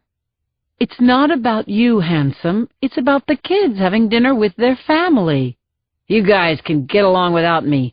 Just wing it, Princess," Petey said, not quite believing it when she took the remote off the counter, jammed it down the disposal, and hit the switch. "Go to hell, Petey," she said as the machine gnawed on the plastic. "No, I really mean it." Pete shut off the grinder and watched his fucking wife flounce out of the room. He reran the last scene in his mind, Only this time he put wifey's hand into the grinder. Yeah, the metal teeth chomping through muscle and bone as she screamed her head off. He was going to get her. He was going to get her and Sherry and the stink bomb one day really soon. WCF, people. Wait for it. Chapter 26. My eyelids flew open at 5:52 a.m. exactly. I know because Joe has a projection clock, a high-tech gadget that shows you the time and temperature in red digits on the ceiling. I like knowing this information by simply opening my eyes, but this morning I saw the red numerals and thought, WCF. That goddamned baby-killing psycho had infiltrated my mind, and I didn't hold it against Claire one bit that she was so incensed and freaked and practically murderous herself. The insidious lipstick letters, the clue that led to nothing, were like the freight train heading toward the house when there was no place to run. I wondered how Chi and McNeil were doing with the phone list that matched those initials. Man, it would be great if it led to the shooter, but a killer signing his work with his actual initials? Forget it. I closed my eyes, but Martha was on to me. She put her snoot on the mattress, pinned me with her gorgeous brown eyes, and started thumping her tail. Then Joe turned over. He wrapped his arms around me, brought me into a bear hug, and said, "Linz, try to sleep." It was now 6:14. "Okay," I said, turning away from him so that he could hold me in the hollow of his body. He was breathing softly over my shoulder, so I sent my mind back to the days when I lived in my own place on Potrero Hill. My life had been very different then, jogging with Martha most mornings, running the squad, coming home to Martha at night. I remembered the microwaved one-dish cooking, a little too much vino, wondering when I'd hear from Joe, wondering when I'd see him. And then my apartment burned down. And now Joe was living here, and I was wearing his ring. At this moment it felt almost as though he were riding along with my thoughts. He held me closer and cupped my breasts. He got hard against me, and then he ran his hand down to my belly and pressed me to him. As his breathing sped up, so did mine, and then he was turning me as though I were a tiny thing, a feeling that I just love. I squirmed from his touch, heating up under this new kind of loving that felt so different from the roller-coaster craziness of the time before Joe and I finally committed to a shared life. I faced him and wrapped my arms around his neck, and he pulled my legs up to his waist, and this incredible, breathtaking moment bloomed. I waited through the tension long seconds before he entered me. I looked into his deep blue eyes and gave myself over to him. "I love you, Blondie," he said. I nodded because I couldn't speak. Tears were in my eyes and my throat ached as we joined together. He held me and rocked me, and I was happy. I loved this man. Our lives were finally blending in a delicious and balanced way. So what was nagging me from a cul-de-sac in my mind? Why did I feel that I was letting myself down? Part 2. Showtime. Chapter 27. Sarah Wells flipped the chicken fried steak in the pan and removed the garlic bread from the oven, thinking that it was all heart attack food. Or was that just wishful thinking? The TV was on in the next room. Sarah could see it through the wall opening and could hear Helen Ross, the pretty blonde talk show host, over the crackling of grease in the pan. Ross was sympathizing with Marcus Dowling about the pain of losing his wife. "Come on, Helen," Sarah muttered. "Put him on the grill. Don't be a jerk." "She was so happy," Dowling was saying. "We'd had this lovely dinner with friends. We were going on holiday, and then this, the unimaginable." "It is unimaginable," Ross said. She reached out to touch Dowling's hand. Casey had such spirit, such charisma. We did a Red Cross fundraiser together last year." "There is no way to describe the agony," Dowling said. "I keep thinking, if only I hadn't done the washing up." Trevor came into the kitchen, opened the fridge, and bent to take out a beer, his girth falling over the waistband of his underwear. He popped the top, took a swig of Bud, then walked behind his wife and grabbed her ass. "Hey!" she said, moving out of his reach. "What's with you?" "Here," she said, handing him the tongs. "Take over, okay?" "Where are you going?" "I've had a tough day, Trev." "You ought to see a doctor, you know." "Shut up." "Because you're on the rag all the time."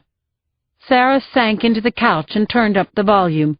All she'd thought about since she stole the jewelry was Marcus Dowling, trying to understand what the hell had happened once she'd bailed out the window.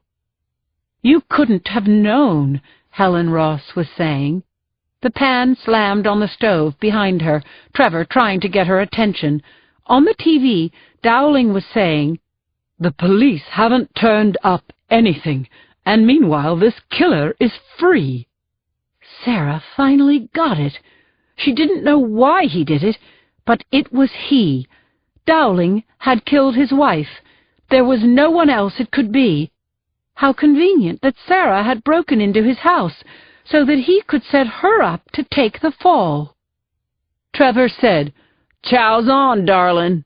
Your Cheerios are just the way you like 'em." Sarah turned off the TV and went to the dinette. "I'm sorry I snapped at you," she said, thinking it was better to apologize than to get him more wound up. Sometimes he could get physical. When she talked to Heidi about Trevor, they called him Terror. It was an apt nickname. Trevor grunted, sawed on his steak, and said, "Don't worry about it. I just wonder sometimes what you did to the sweet little girl I married." "One of life's mysteries," she said. "What you meant to say was, I'll make it up to you tonight, sweetie. Isn't that right?" Sarah ducked Trevor's glare and dipped her spoon into the bowl of cereal. She was going to have to step up the schedule. Maybe it wasn't right, but she was going to get rich or go to jail. There really wasn't any other choice. Chapter 28. Sarah went through the yard. Everything was dark except for the twinkle of the small light on the back porch and where moonlight filtered through the tree limbs. The light was a signal that the back door was unlocked behind the screen. The door swung open under Sarah's hand, and she walked quietly up to the woman who was washing some dishes in the sink. Sarah put her arms around the woman's waist and said, "Don't scream." "Wow, you got here fast," Heidi said, spinning around. Terror was passed out as usual, Sarah said, kissing Heidi, swaying with her in the dim light of the kitchen. "Where's Beastly?" she asked, referring to Heidi's husband. Heidi reached up to a cabinet, took out 2 glasses, and said to Sarah, "You know what he always says, anywhere but here. Want to get the bottle out of the fridge?" The staircase creaked under their feet, and so did the floorboards in the hallway that led past the kids' room to a dormered bedroom at the back of the 2nd floor. "How long can you stay?" Heidi asked. She turned up the baby monitor, then unbuttoned her pale yellow sweater and stepped out of her jeans. Sarah shrugged. "If he wakes up and finds me gone, what's he going to do? Call the police?" Heidi undressed Sarah, carefully undid the oversized shirt 1 slow button at a time, unzipped the low-riding jeans, marveled as she ran her hands over Sarah's lean runner's body. Sarah was so strong. "Your body is the next best thing to having a body like this myself," Heidi said. "You're perfect. I love everything about you." "That was my line. Get into the bed, now. Go on." Heidi handed Sarah a glass and eased in next to her love, her sweetheart. The 2 women got comfortable in the iron bedstead under the eaves, Heidi putting a hand on Sarah's thigh, Sarah drawing Heidi closer under her protective arm. "So what's on our travel log tonight?" Heidi asked. Sarah had a list of 3 places, but she had a special feeling about Palau. She told Heidi, "It's so far from anywhere. You can swim naked in these amazing grottos. Nobody cares about who you are," she said. "No problems with a quartet of 2 women, 2 kids." "We'll say we're sisters. You're widowed." "Oh, because the family resemblance is so strong?" "Sisters-in-law, then." "Okay. And about the language, what is it?" "Palauan, of course, but they speak English, too." "All right, then, to life in Palau," Heidi said, touching Sarah's glass with hers. They sipped and kissed with their eyes open. Then the glasses were put aside, and they reached for each other, Heidi listening to the baby monitor, Sarah with an eye to the window, fear driving their passion into high gear. As Heidi stripped off Sarah's panties, Sarah was thinking, "We can escape as soon as the last 2 jobs are done, as soon as the jewels are sold." "Sarah?" "I'm here, Heidi, thinking of the future."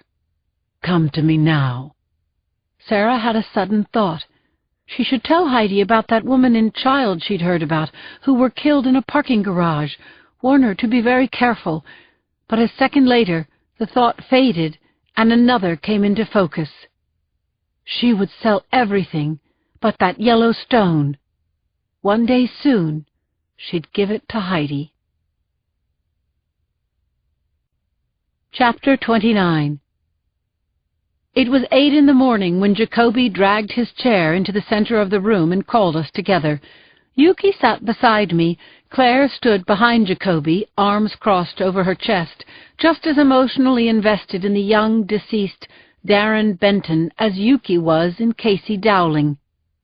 I noticed the stranger sitting in a metal chair in the corner, sun-tanned white male, mid-30s, narrow blue eyes, sun-bleached blonde hair pulled back and knotted with a rubber band. He was about 5'10", 160 pounds, and he looked buff from the way his blazer stretched across his biceps. This guy was a cop I didn't know. Jacoby picked up where we'd left off the day before. She reported on the Benton case, saying that there was no match to the slugs found in the Bentons' bodies. He noted that the stippling pattern was still unidentified, but that Dr. Washburn had sent photos out to the FBI. Chi jiggled the coins in his pocket and looked uncomfortable when he said that the lipstick used to write the letters WCF was a common, inexpensive drugstore brand. Bottom line, they had nothing. I stood and briefed the squad, saying that we were going over the Dowlings' phone records and that there were many dozens of numbers that came up repeatedly on both lists. I said that we'd found nothing unusual in either of the Dowlings' bank account records. Casey Dowling owned a very distinctive piece of jewelry, I continued. We're working on that, and we haven't turned up anything at all on Hello Kitty. All bright ideas are welcome. Anyone wants to work the psycho tip line, raise your hand. Of course, no one did. The meeting was wrapping up when Jacoby said, "Everyone say hello to Sergeant Jackson Brady." The cop sitting in the back lifted his hand in a wave and looked around as he was introduced. "Jack Brady is a new transfer," Jacoby said. "He's put in a dozen years with Miami PD, most of those in homicide. Chief Trachio has attached him to our unit as a pinch hitter in the short term, pending his permanent assignment. God knows we need the help. Please make him feel welcome." Jacoby dismissed us, and Jackson Brady came over to my desk and put out his hand. I shook it, told him my name, and introduced him to Conklin. Brady nodded and said he'd heard about the firebugs, a case involving 2 boys who set fire to houses, killing the residents, a case Conklin and I had closed. I saw Brady's sharp blue eyes raking the small squad room as I talked. I turned to see Claire speaking with Jacoby, Cindy huddling with Yuki, the TV in the corner of the room showing Marcus Dowling still chatting up the press. "The more they talk, the less I believe them," Brady said, jutting his chin toward the images of Dowling. "We've been working the case for a few days," I said. "We're just getting our teeth into it." "I heard your report, Sergeant," Brady said. "You don't have a clue." Chapter 30. Ernie Cooper's pawn shop is wedged between a Chinese fast food restaurant and a smoke shop on Valencia, at the heart of the Mission. Casey Dowling's high-ticket jewelry was out of Ernie Cooper's league, but Cooper was retired from the SFPD and had offered help any time we needed him. Today, the hulking ex-cop's frame was filling up a faded Art Deco fan chair on the sidewalk outside his shop. His gray hair was braided down his back, iPod cords dangled from his ears, an open racing form was on his lap, and there was the bulge of a handgun under his Aloha shirt. Cooper grinned when he saw us and stood up to shake Conklin's hand and mine. "We're working a burglary that turned into a murder," I told him. "Movie star's wife. I read about that," he said. "Have a seat." I pulled up a toy trunk, and Conklin balanced his rump on a bamboo bar stool. Cooper said, "Fill me in." I handed him the folder of insurance photos, and he flipped through them, stopping often to take in the sapphires in platinum settings, the chains of diamonds, and then the real showstopper, the yellow diamond ring, looking like a pasha's cushion set in a throne of pave diamonds. "Man alive," Cooper said. He flipped the photo over and read the specs of the piece. "Appraised at $1 million, and I'm betting it's worth every penny." "It's one of a kind, right?" Conklin asked him. "Oh, sure," Cooper said. "A 20-carat diamond of any kind is rare, but a canary diamond? The setting alone says it's an original. I wonder why it's not signed." "So what would you do if you stole this?" I asked. "Well, I wouldn't shop it here, that's for sure. I'd hand it off to a flying fence, take my 10% and be done." Flying fence was a new term for me. I asked Ernie to explain. "A flying fence is like the regular kind, except he takes possession of the goods immediately, catches a flight to L.A. or New York or another jewelry laundering hub, and is in the air within an hour or so of the robbery." "And then what?" "The route fans out to anywhere. In the case of this ring, maybe it's been sold as is, but not in this country. Probably on the finger of a young lady in Dubai as we speak." Cooper drummed his fingers on the folder. I thought I could see a light bulb going on over his head. "You know, there was a flying fence who took a bullet in New York a couple of months ago. Yeah, Maury Green. He specialized in high-priced gems. Normally he'd be the guy you'd go to with a hot rock like this." "He was killed?" "Yep, on the spot. Green was taking possession of a haul, and the cops tagged the guy who was making the drop.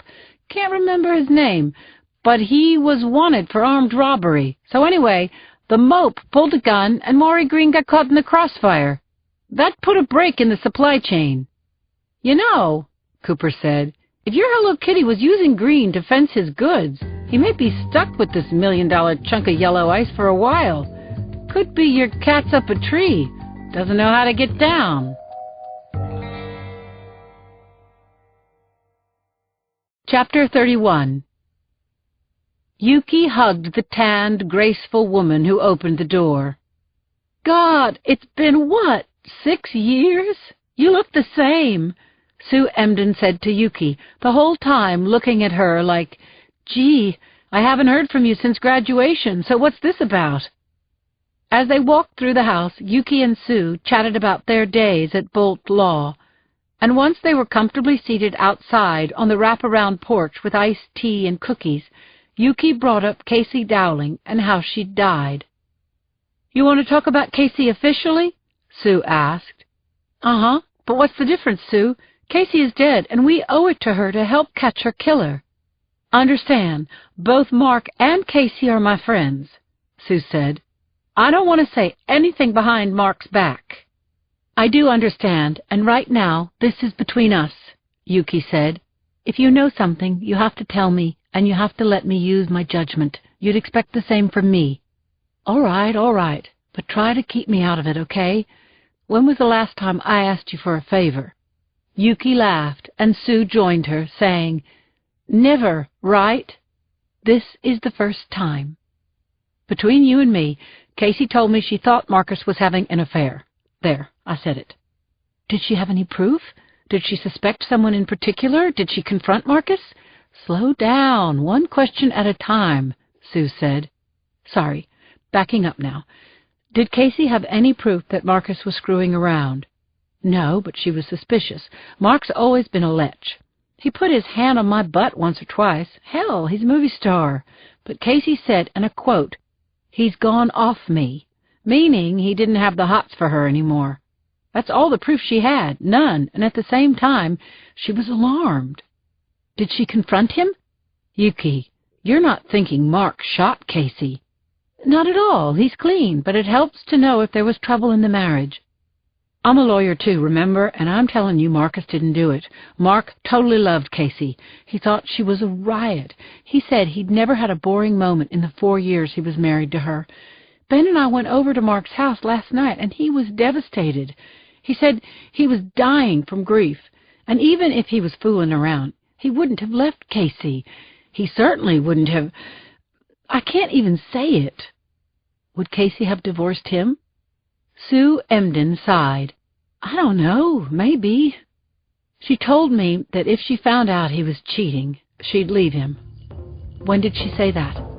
Tuesday night. Sue, Casey was killed on Wednesday.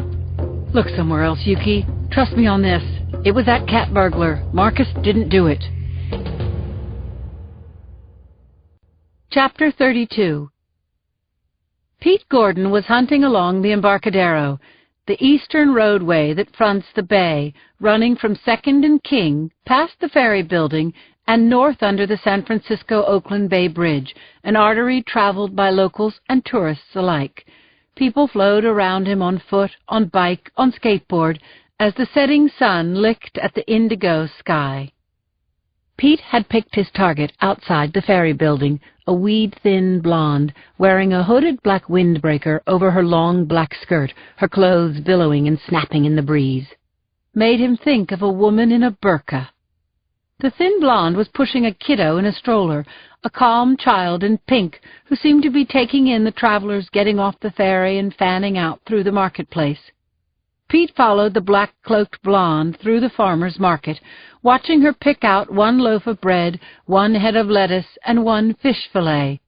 He stayed on her tail as she left the market, plastic bags looped over her wrists, not talking to her daughter, who in some way seemed to be in charge. When his target got to the intersection of Market and Spear, she headed toward the BART entrance.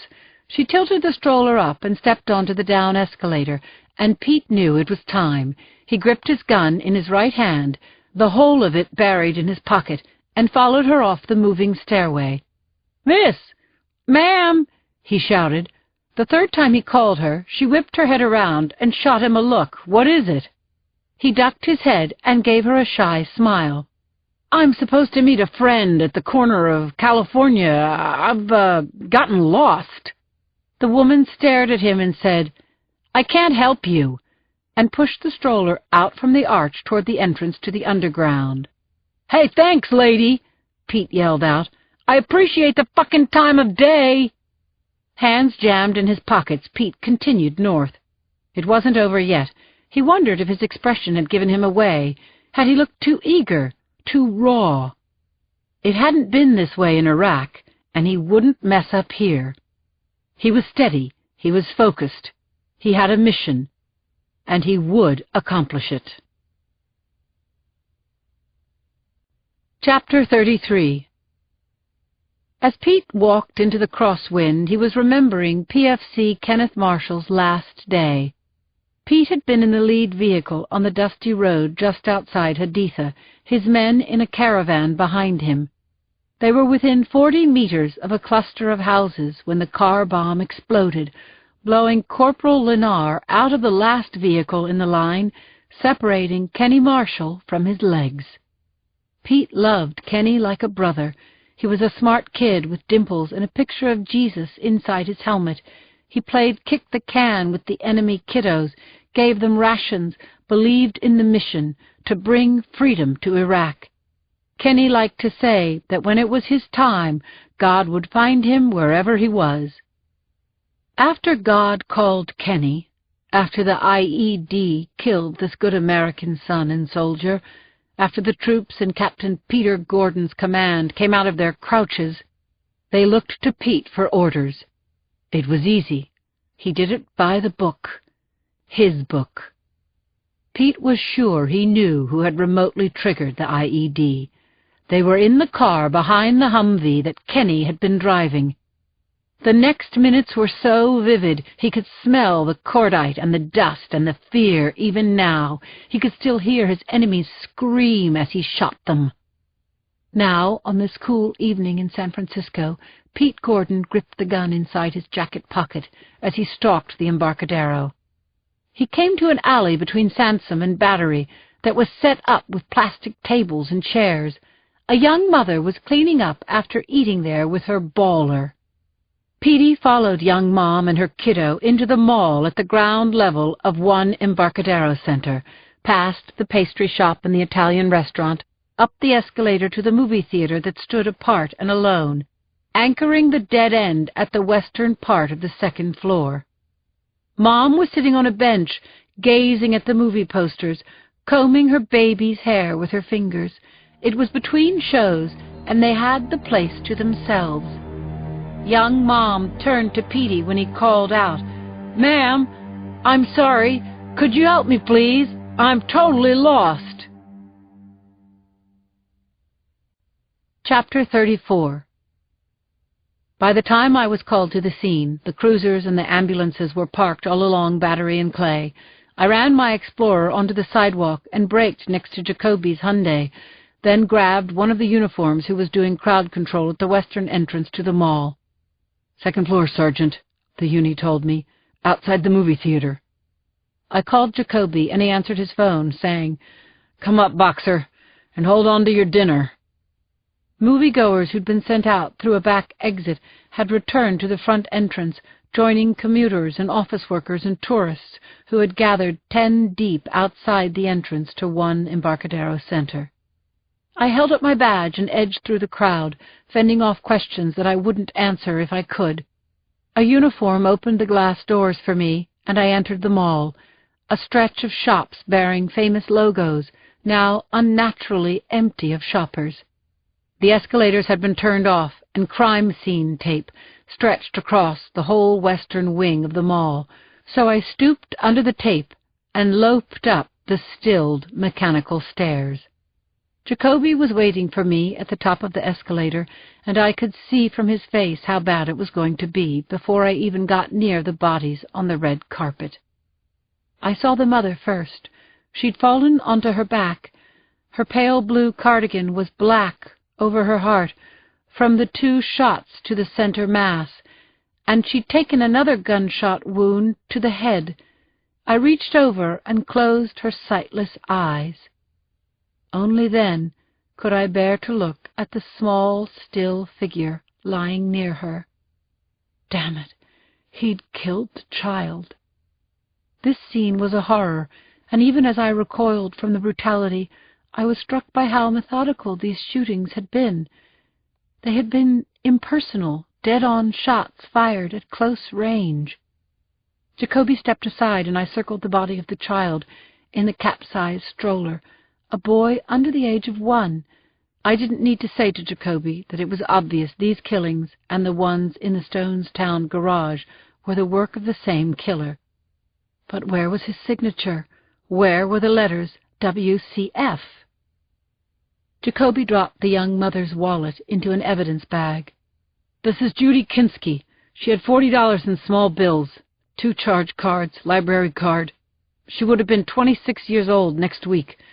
McNeil is contacting her next of kin." "Witnesses?" I asked. "Someone had to see this go down." "She is talking to the ticket seller. Come with me." Chapter 35. The girl in the movie theater manager's office was crying into her hands. She looked up when I entered the tiny space. Paul Chi introduced me to the pale young woman and said, "This is Robin Rose. She may have seen the shooter." "Is my mother here?" Robin asked. Jacoby said, "She's on her way. As soon as she arrives, we'll escort you down." "I didn't see the shootings," the girl said between sobs. "I was opening the booth for the 7 o'clock show." She handed her a wad of tissues and told her it was all right to take her time. "I didn't hear anything," she said, blowing her nose. "But when I rolled up the window—" I could see it through her eyes, the last moments of her innocence, opening the cash drawer, checking the ticket feed, rolling up the metal security window, expecting what? A couple of people wanting to buy their tickets early? "I didn't believe it at first," Robin told us. "I thought it was some kind of alternative advertising for an upcoming show. Then I realized that those people were real, that they were dead."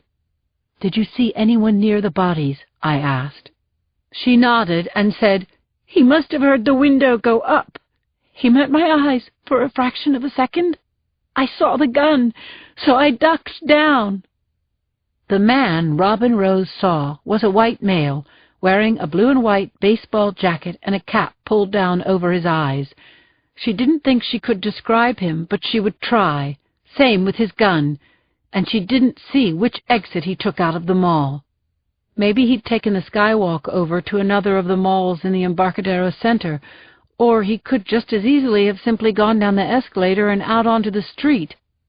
I asked Robin if she'd come in to the station to look at surveillance tape, and then I left the manager's office with Jacoby. He was putting out an APB on a white male in a blue and white baseball jacket when Claire stomped up the escalator with her chief assistant, Bunny Ellis, behind her. Claire wore a furious look as she moved in on the victims' bodies with her Minolta. I stood next to her as she said to me, "Look it. Same weird stippling, Lindsay. Same point-blank shooting. Same bastard kid killer. Was anything stolen?" Mom's wallet was full. It was Claire who saw the writing on the underside of the stroller.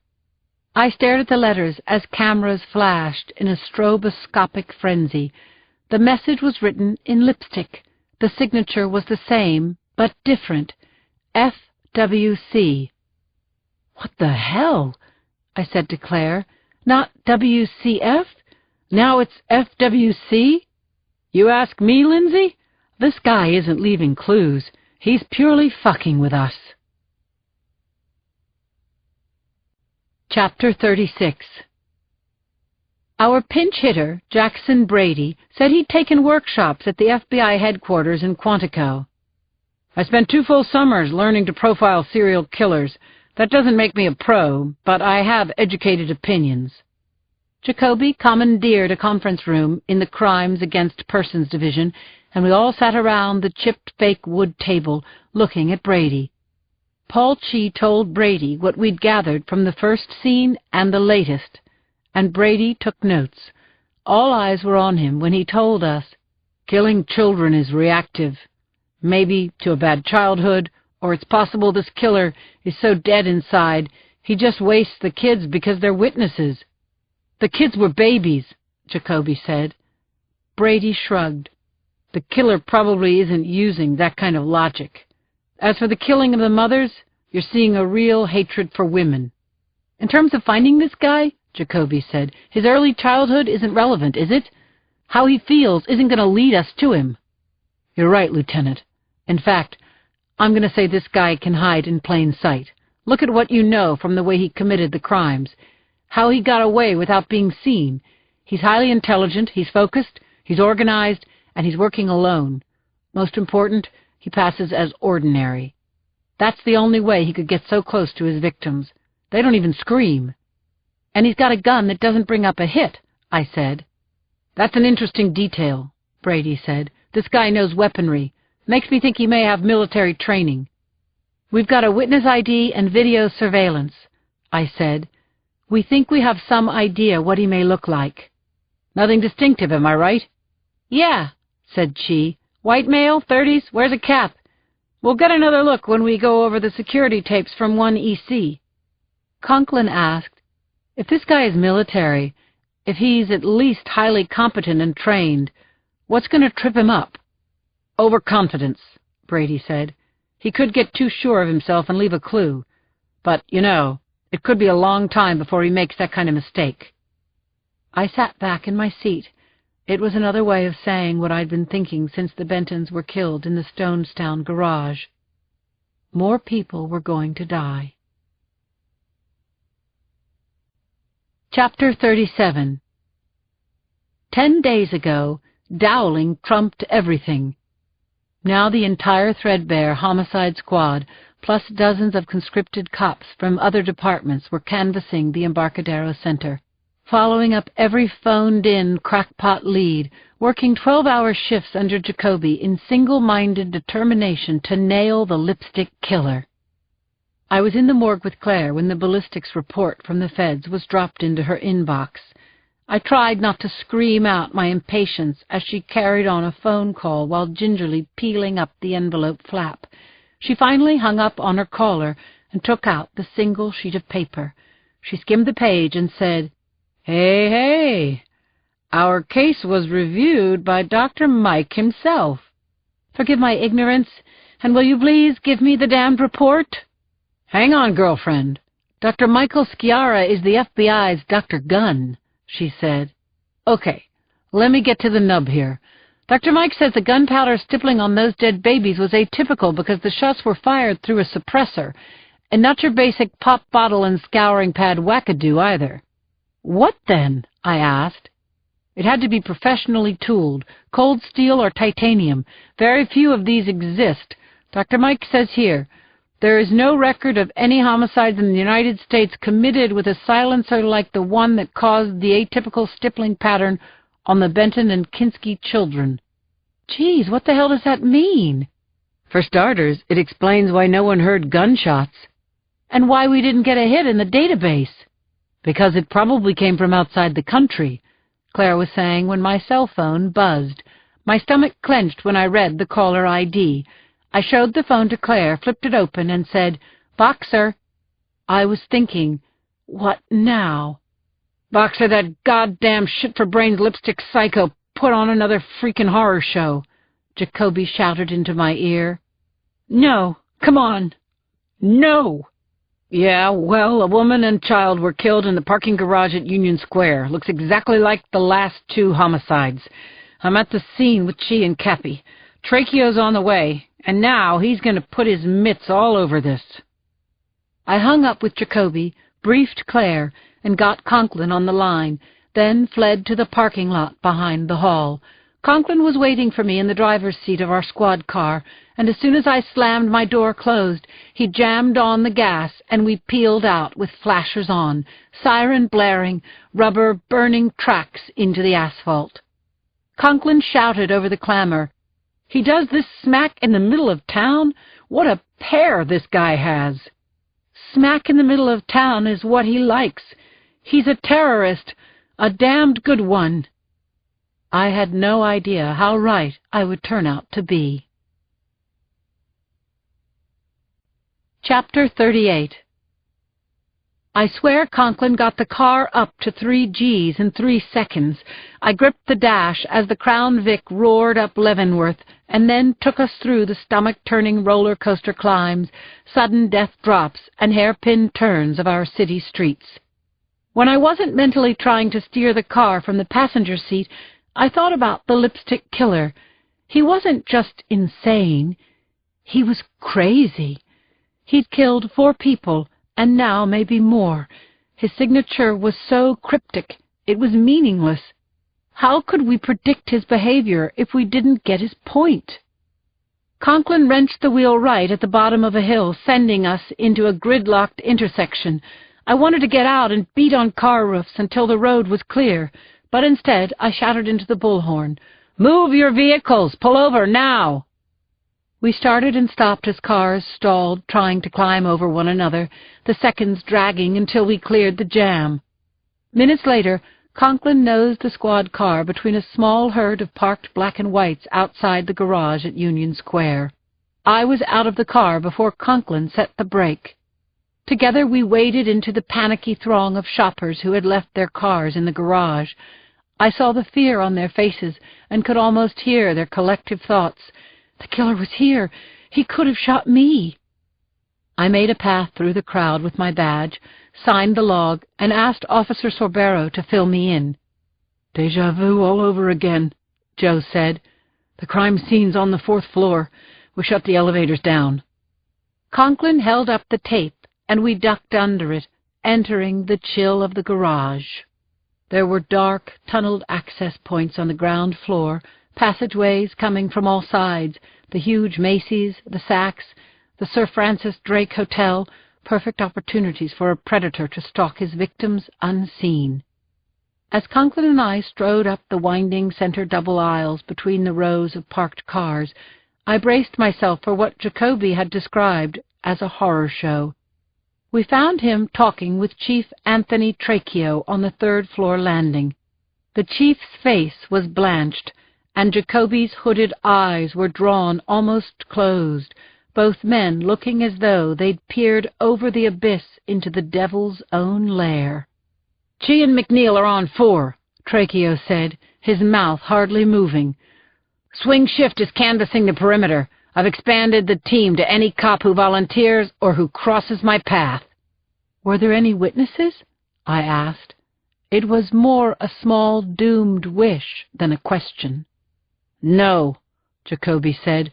"No one saw or heard a fucking thing." Chapter 39. Conklin and I climbed past the angled rows of parked cars, my feelings of dread increasing the higher we went.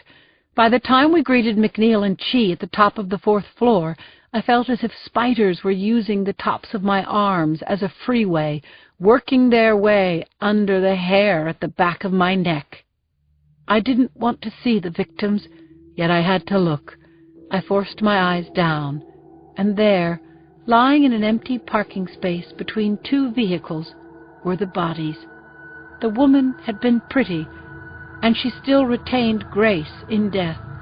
Her white sweater and long brunette hair were soaked with blood, which pooled around her and ran in long runnels down the sloping concrete floor. There were bloody footprints around her and blood on the bottoms of her shoes. The child was tucked into the curl of the woman's body.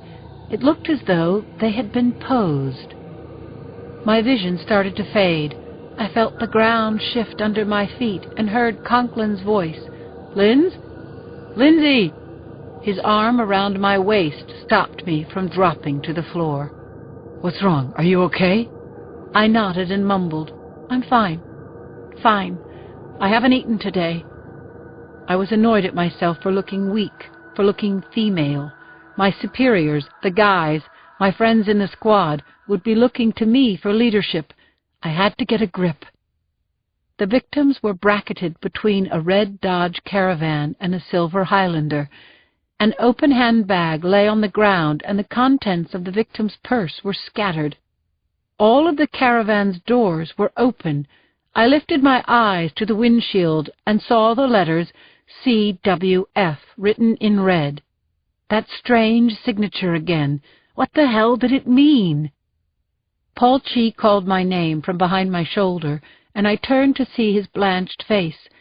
I knew that, like me, Chi was shocked to the core by this terrible crime.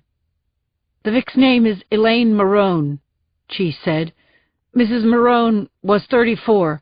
She had $56 in her wallet, credit cards, a driver's license, and so on. We don't know the little girl's name." "Did you find the lipstick?" I asked, hoping that it had rolled under a vehicle, that the killer had left a fingerprint on its shiny case. "We found no makeup of any kind," she said. "But here's something new. Check out the bruising on Mrs. Marone's wrist. Maybe she tried to disarm the shooter." I crouched next to the body of Elaine Marone. As Chi said, there were bluish finger marks on the woman's right wrist, and I counted 5 distinct bullet holes in her sweater. Elaine Marone hadn't just put up a struggle. She'd fought like hell. And then the screaming started, a heart-rending howl twisting up through the concrete cavern. "Laney! Lily!" Oh, God, no. Footsteps pounded on concrete. Jacoby yelled, "Stop! Freeze right where you are!" It was a clear warning, but the footsteps kept coming. Chapter 40. I ran down the incline toward the 3rd floor, then rounded the turn to see Trachio and Jacoby tackling a big man wearing jeans and a flannel shirt. The man was a bruiser, a charging bull on full adrenaline. He shook off Tracheo and Jacoby as if they were small dogs, then continued running up the ramp toward the crime scene. It looked like he was going to blast right through me. Jacoby yelled, "Freeze!" then pulled his taser from his belt. I shouted, "Jacoby, no, don't do it, don't!" But I knew he had no choice. I heard the electric chattering of the stun gun, and the big man was jerked off his feet, going down as if his spinal cord had been cut. He flopped and slid down the incline, a 5-second ride, and during that time he was paralyzed and unable to scream. Jacoby caught up to him, shouting, "Jesus Christ, look what you made me do! Are you done now? Are you done?" The rattle of the taser stopped, and the fallen man's horrific sobbing began, and he couldn't stop. I stooped beside him as Jacoby twisted back his arms and snapped on the cuffs. "I'm Sergeant Boxer," I said, patting the man down. I lifted his wallet from his back pocket and checked his face against his driver's license photo. The man was Francis Marone. "Let me up. I have to go to them." I said, "I'm sorry, Mr. Marone. Not right now." "What happened? Are they okay?" Marone choked out. "I just spoke to Elaine," he sobbed. "I had to stop for cigarettes, but I told her I'd meet her at the car." "You were talking to her on the phone just now?" "I heard her say to someone, 'What do you want?' And then I heard, oh God, tell me she's okay." I said again that I was sorry as Marone cried, "No, not my girls. Please, please, I have to go to them." Francis Marone was breaking my heart, and this was the savage part. If we ever expected to catch, let alone indict the killer, we had to protect the crime scene from this man. A forest of legs had grown up around me, Tracheo, Conklin, Chi, McNeil. I asked Mr. Marone if there was a friend or relative I could call for him, but he wasn't listening. Still, I had to know. "Mr. Marone, can you think of anyone who may have wanted to harm your wife?" Marone searched my face with his bloodshot eyes before shouting, "I operate a cement mixer. Elaine does PR for a toy store. We're nobodies. Nobodies." Marone was bleeding from bad scrapes on his forearms. I put my hand on the poor guy's shoulder and stood aside as Jacoby and Tracheo got him to his feet. "I didn't want to hurt you, man," Jacoby said.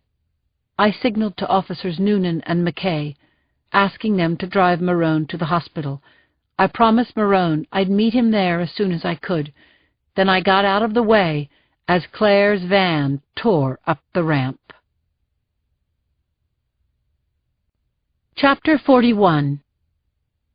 Claire was stowing her camera by the time I made it back up to the 4th tier. She looked into my face, and I saw my own horror reflected in hers. We opened our arms and held on to each other, and this time I didn't care who thought I was weak. "These babies, I can't take the babies," I said. "It's not going to be all right," Claire said into my shoulder. "Even when you catch the bastard, it's not going to be all right. Not ever again. You know that, right?" We broke apart as one of Claire's assistants asked her if it was okay to start bagging the victim's hands. The grim work of deconstructing the crime had begun. I said to Claire, "Did you see the letters on the windshield?" "Uh-huh. CWF. That's another kink in the pattern.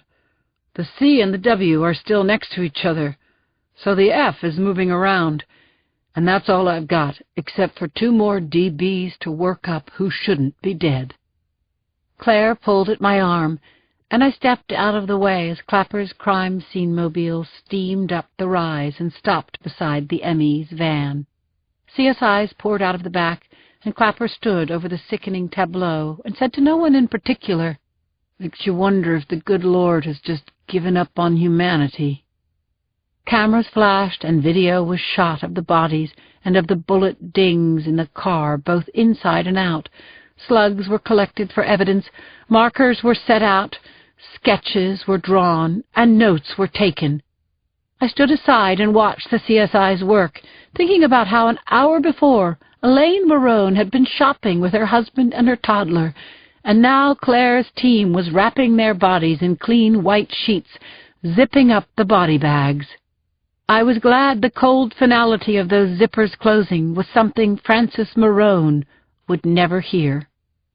I was wishing again, hoping that the spent slugs would compute, that there would be some useful physical evidence in this bloodbath, when Conklin called out, "Linz, check this out." I walked over to the Marones' minivan and saw that my partner was pointing to the 3-letter signature on the windshield. He turned his brown eyes on me and said, "That's not lipstick." I shined my light on the letters and felt my stomach drop. "That's blood," Conklin said. He wrote the letters in their blood with his finger. One of Clapper's techs took close-ups. Another swabbed the letters on the windshield. My flicker of hope burned bright. Could it be? Had the lipstick killer gotten so lost in his madness he'd left a bloody print behind for the good guys?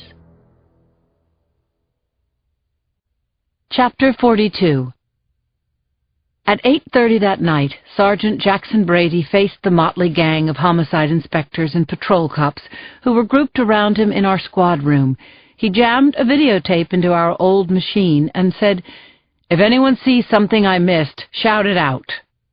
The screen sparked with a grainy black-and-white image of a man in the lower right corner, walking up the center aisle of the garage, heading toward the Dodge Caravan near the end of the row. The images were halting, dark, snowy, the result of bad lighting and cheap tape that had been recycled hundreds of times. Still, we could see the killer. As before, he wore a billed cap and a two-tone baseball jacket. He kept his head down and faced away from the surveillance camera. Brady narrated as the pictures rolled. Here he has his hands in his pockets. As he approaches the victim's van, he hails Mrs. Marone. What's he saying? Asking the time, maybe? Or does she have change for a 20? Now she puts her packages on the van's back seat and slides the door closed. She goes to the driver's side, talking on the cell phone to her husband. I watched the screen as the killer moved in on the still-living figure of Elaine Marone. I studied the way he walked, examining his body language and hers. He seemed apologetic as he went toward her, and Elaine Marone didn't appear alarmed. I remembered Brady saying that this guy passes as ordinary, and I thought about the most vicious of the serial killers, the ones that movies are made about, and every one of those psychopaths looked ordinary. "See, now the gun is out," Brady said. 9mm Beretta, nifty suppressor. She takes a quick look into the back seat, then stretches out the handbag. She's saying, "What do you want?" She's trying to buy the killer off, not getting anywhere. The Highlander blocks the camera's view of their lower bodies, but from the way he's suddenly bent over, I think she's kicked him. Now he's slapping the handbag out of her hand, and there's the first gunshot. She presses her hand to her upper chest. Brady talked, but I could see for myself that Elaine Marone went for the killer's gun hand. He grabbed her wrist with his free hand, squeezing it hard, and he wrenched himself free. That's when he left bruises on her wrist. A second later, Elaine Marone's body jerked 4 times, then slumped out of sight. The back door of the van was opened, and the killer fired 1 shot into the back seat, then disappeared from view. "Look," Brady said. "Here's our shooter again. He's holding Elaine Marone's body around the waist with his left arm and using the index finger of her right hand to write his signature on the glass. She didn't have lipstick," Brady said, "so he improvised." I asked Brady to roll the tape back, and I watched again as the killer used the dead woman's hand to write CWF in her blood. He used her finger, not his, and besides, the bastard was wearing gloves. My hope for a fingerprint died.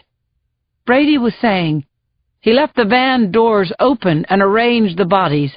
Now here he is, walking up toward the 5th tier, where the next camera picks him up getting into the elevator. We have the tape from that, too. It's 10 seconds, a close-up of the top of his cap, no logo. Now he exits at street level. 3 minutes and 40 seconds, Brady said, pointing the remote at the monitor, shutting it off. That's how much time elapsed, from when he drew his gun to when he disappeared.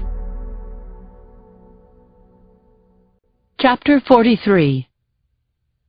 We were on the wide leather couch in the living room, waiting for the 11 o'clock news.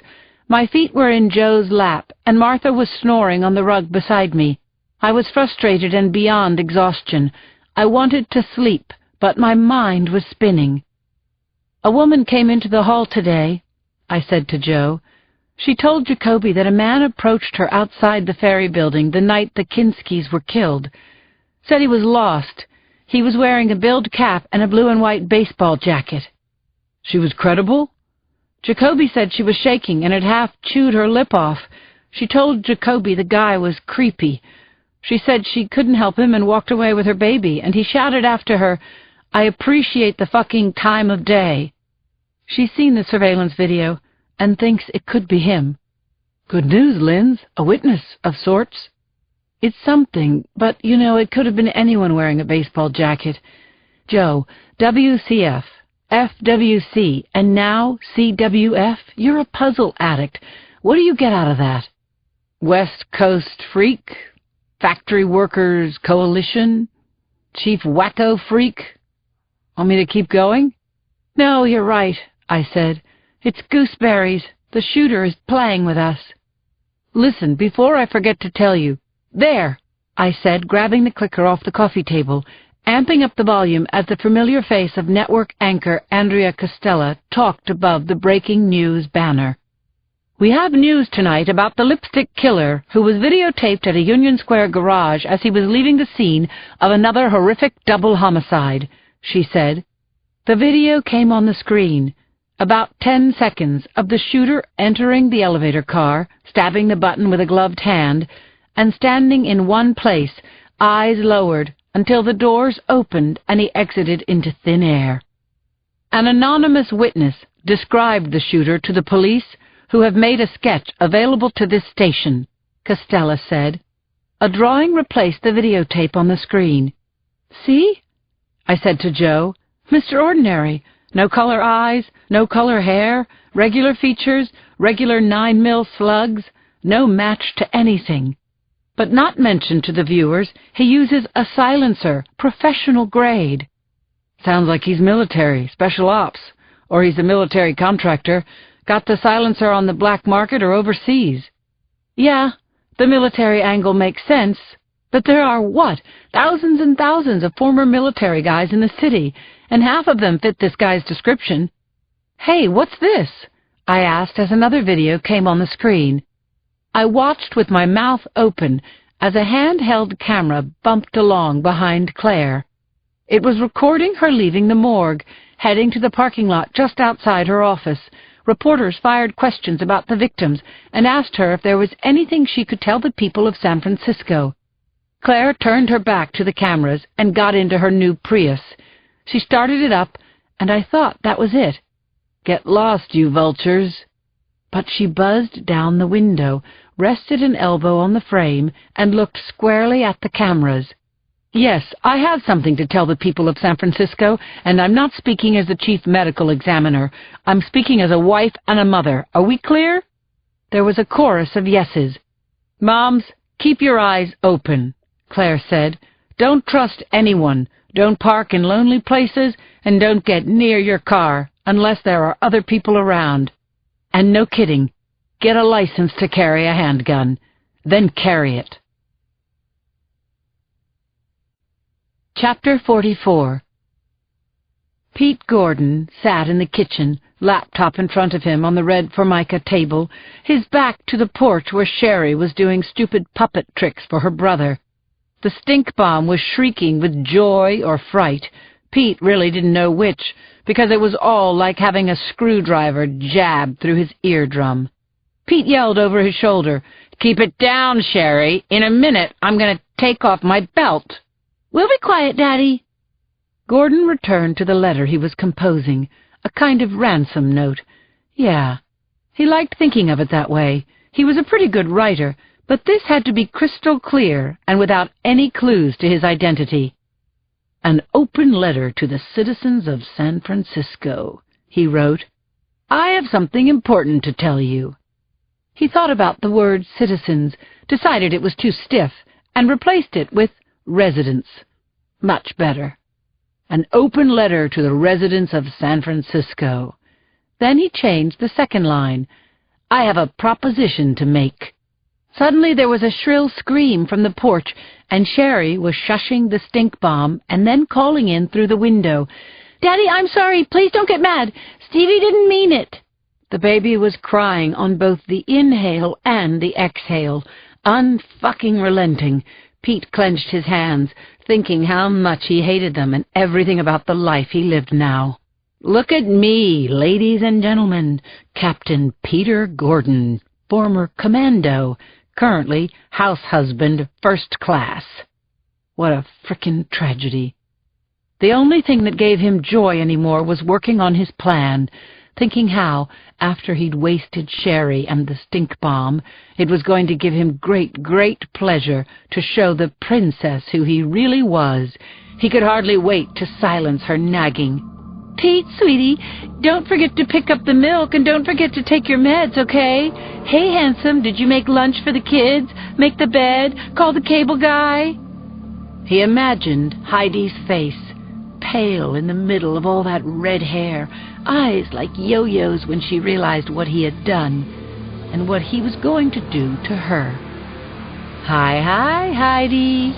Bye-dee-bye.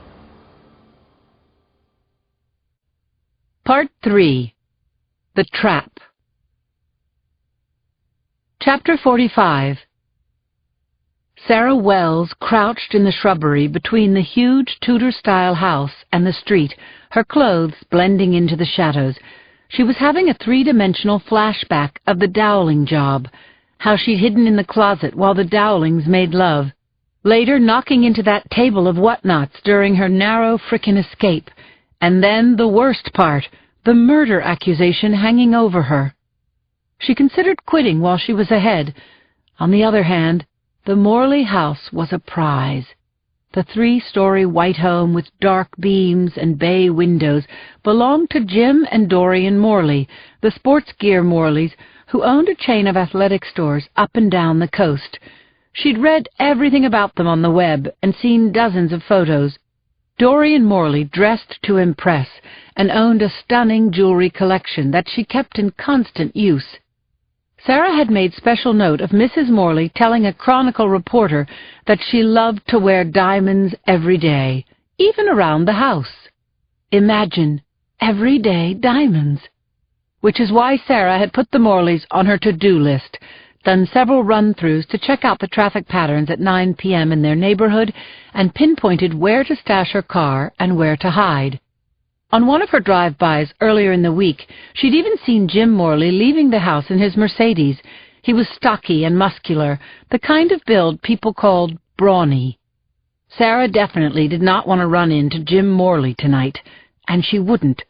The Morleys were having a big chill party in their backyard and would be treating their friends to a live performance of a retread rock and roll band from the 60s. She could hear the first set now, electric guitars twanging over screeching mics. What a fantastic cover of sound! 15 minutes ago, one of the valets had parked the last guest's car down the hill and was now hanging out in the street with his buddy. Sarah could hear their muted laughter and smell the cigarette smoke. She was going to do it. She'd made up her mind, and there was no better time than now. Sarah glanced up at the Morleys' bedroom window, and after taking a breath, she darted out from the sheltering shrubbery and ran 20 feet to the base of the house. Once there, she executed a maneuver like the one she'd practiced many times on the climbing wall at the gym. She jammed the left toe of her climbing shoe against the clapboard, gripped the drain pipe of the gutter with her right hand, and stretched up to the window ledge. Halfway through the 10-foot climb, her left foot slipped, and she hung, heart-pounding, body splayed vertically against the wall, right hand gripping the drain pipe, desperate not to pull down the gutter and create a clamor that would end with a shout or a rough hand at her back. "Quit now, Sarah. Go home." Sarah hung against the wall for interminable seconds. Her forearms were like cables, from hours of just hanging by her hands from the bar across her closet doorway, not just until she couldn't hold on for another instant, but until her muscles failed and she peeled off the bar. She'd strengthened her fingers by squeezing a rubber ball when she drove her car, watched TV, any spare moment at all. But despite her strength and determination, there was still some light from the moon, and Sarah Wells was not invisible. As she clung to the wall, Sarah heard a car stop around the corner of the house and voices of new guests coming up the walk. She waited for them to enter the house, and when she figured it was safe, she took her hand off the drain pipe and reached for the molding below the window. When she had a firm grip, she pulled herself up until she was able to hook a leg onto the sill of the westernmost window of the Morleys' bedroom. She was in. Chapter 46. Sarah wriggled over the sill and dropped to the carpet. Her head swam with a high-octane blend of elation, urgency, and fear. She glanced at the digital clock on the nightstand beside the Morleys' huge four-poster bed and registered the time. It was 9:14, and Sarah swore to herself that once the blue digits read 9:17, she'd be gone. The spacious room was dimly lit from the light in the hall. Sarah took in the heavy Queen Anne period maple furnishings, evidence of an inheritance, as well as the bazillions the Morleys had made in sporting goods. There were little oil paintings near the bed, a huge plasma screen TV in the armoire, photos along the walls of the handsome Morley clan in sailboats, walls that now thrummed with a pounding rock-and-roll beat. Sarah was on her mark and ready to go. She crossed the long, carpeted room, then shut the door leading out to the hallway and locked it. Now, except for the blinking blue light of the digital clock, she was completely in the dark. It was 9:15. Sarah felt along the wall, found the closet door, opened it, and threw on the switch to her headlamp. The room-sized closet was fantastic, and she wouldn't have expected less from the Morleys. There were racks and racks of clothes, hers on one side, his on the other, a triple-paned floor-to-ceiling mirror at the back wall, everything you could ever ask from a closet. Except a safe. Where was it? Sarah worked quickly, looking behind evening gowns and running her fingers along baseboard moldings and shelves, feeling time whiz by as she inventoried the Morleys' frickin' closet. She would have to leave, empty-handed. Sarah had just turned off her light and exited the closet when she heard footsteps on the hardwood. They stopped outside the bedroom. The doorknob twisted back and forth. Then a man's voice shouted, "Hey, who locked the door?" Sarah froze. Should she hide? Break for the window in the dark? The man called out again, "It's Jim! I need to use the can!" His laugh was sloppy with drink. He put on a high-pitched, fruity voice. "Hello, kitty. Is that you?" Sarah's heart nearly stopped. It was Jim Morley, and he was pounding on his bedroom door. "Hey, open up!" Chapter 47. Sarah ran to the window. Whatever might be in her way, be damned. She had her hand on the sill when a door opened into the room and light poured in. Morley had entered the bathroom from the roof frame was silhouetted by the bathroom light. He called out as he fumbled for the switch on the bedroom wall. "Is someone here?" Sarah's mind did a backflip. Without the light, she could see him better than he could see her. She had to brazen it out. "Jim," she said, "can you give us some privacy, please?" "Laura? Laura, is that you? Jesus, I'm sorry. You and Jessie, take your time. Take all the time you need." The bathroom door closed. The darkness returned. "Take all the time you need," Morley had said, but when he got back to the party he'd see Laura and Jessie, and he'd sound the alarm. It was 9:20.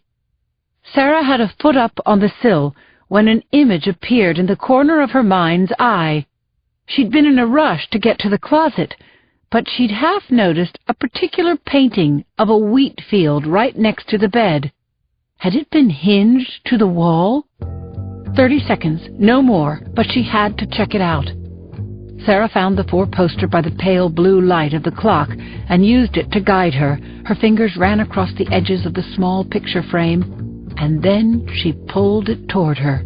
She exhaled as the painting swung open. Behind it was a cool metal box with its padlock hanging open. Sarah moved quickly. She pulled the box from the wall, set it down on the bed, and flipped back the lid. Then she opened the empty duffel bag she'd brought for the loot and began to transfer small, bulging envelopes and boxes out of the safe. When her bag was full, she zipped it closed and returned the empty box to its sleeve in the wall. Time to go. Sarah peered out the window and saw a man walking his rotti. He stopped to talk to the valet, then continued up the street. Sarah vaulted onto the sill and turned so that she faced into the room. She placed her hands on the ledge between her bent legs, and then she let herself down and over the side. She jammed her climbing shoes against the wall of the house, then dropped. Her foot hit a hollow in the lawn, and her ankle turned. She stifled a yelp, clenching her teeth in a grimace. Then, hidden by clouds crossing the moon, Sarah hobbled through the dark toward her car. Chapter 48. Sarah almost cried out in relief when she saw her red Saturn parked along the street, not far from the Morleys' house. She got inside, whipped off her lamp and knit hat in one movement, and stripped off her gloves. She stuffed them into the duffel with the jewelry cases and slid the bag under the front seat. She sat in the comforting dark of night, gripping the steering wheel, her ankle throbbing as she marveled at her minutes-long, heart-stopping escapade. It was unbelievable. Jim Morley had called her Hello Kitty. He'd opened the bathroom door and stared right at her, and still she hadn't gotten caught. Hadn't gotten caught yet, Sarah reminded herself. She was carrying enough evidence under her car seat to get her locked up for 20 years, and that's if she wasn't charged with murder. Sarah fluffed up her hair, slipped on the blue quilted shirt she kept in the back seat, and started up the engine. She rolled out onto Columbus, carefully keeping to the speed limit as she headed toward Bay Street, passing Chestnut and Francisco, her mind floating on the aftermath of her success, starting to think now about seeing Heidi. She imagined telling Heidi the truth about herself, about how the loot she'd stolen would fund their freedom for maybe the rest of their lives, how their fantasies of living together as a family would come true. As she thought about Heidi clapping her hands and throwing her arms around her, a distant sound nagged at Sarah until she couldn't ignore the whine any longer. The looping, high-pitched wail came from behind, getting louder as it approached. She could see red flashers in her rear-view mirror. Cops! They couldn't be coming for her, could they? Had Jim Morley called the police after all? Maybe the valet had seen her limping down the street when Morley sounded the alarm. Still, she was sure no one had followed her to the car. How had she screwed up? Sarah's mind churned and her heart nearly pounded out of her chest as she pulled over to the side of the road. She pushed the duffel bag even farther under the seat, and then, keeping her eyes on the rearview mirror, Sarah Wells watched as the state police cruiser pulled up behind her and braked. Chapter 49. In the moments Sarah needed to construct an alibi, her mind foundered. She was far from her own neighborhood, and she was sure she looked guilty of something. Her whole body filmed over with sweat as the cruiser door opened and the man with the brimmed hat stepped out and walked toward the car. His eyes were shadowed by his hat, but Sarah took in the square jaw, the straight nose, the unsmiling mouth. He looked every bit like an official with no slack to cut. "License and registration, please." "Yes, sir." Sarah said, fumbling in the glove box, finding her wallet on top of the maps, hands slippery from nerves, credit cards shooting out of her fingers and onto the floor. Sarah picked up her driver's license, dove back into the glove box to retrieve the registration card, and handed one after the other to the trooper. "Sir, did I do something wrong? Was I speeding?" The trooper shined his light on the documents and, saying he'd be back in a moment, returned to his car to run her name through the computer. Cherry lights flashed in her mirror. Sarah's only cogent thought was that the Morley burglary was the stupidest thing she'd ever done. She imagined the trooper ordering her out of the car, telling her to put her hands on the hood. She saw how easily he would find Dorian Morley's jewelry. As time dragged on, she imagined other police cars coming, cops surrounding her, laughing at how she'd been caught red-handed. She imagined the interrogation that would go on until she confessed, which would be immediately, because there would be no explaining away the evidence. The pain in Sarah's ankle was excruciating, and along with it was a swooping dizziness that turned to nausea. What would happen to her? What would happen to Heidi? A beam hit her eyes. The trooper had returned, one hand holding the flashlight, the other handing back her documentation. "Your left taillight is busted," he said. "You need to get that fixed right away." Sarah apologized, sounding ridiculously guilty to her own ears, saying she hadn't realized the light was broken, promising she'd go to the auto shop, and then it was over. As the cruiser sailed past her, Sarah opened the car door and vomited into the street. Then she rested her forehead against the steering wheel. "Thank you, God," she said out loud.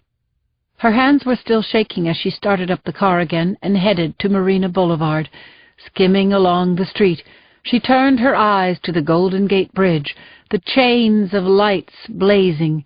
It was a sign, that necklace of lights, and Sarah's optimism was reborn, this time as euphoria. She hadn't made any costly mistakes. She'd done her homework on the Morleys and had pulled off a first-class heist that brought her that much closer to her goal. And now she had a brilliant idea. Along with getting her taillight fixed as soon as possible, she was going to call Maury Green's widow. She'd make Mrs. Green an offer, a finder's fee, if she'd hook Sarah up with another fence. And more thoughts came flooding in, those envelopes full of Dorian Morley's everyday diamonds. She couldn't wait to see what else she'd taken from the safe.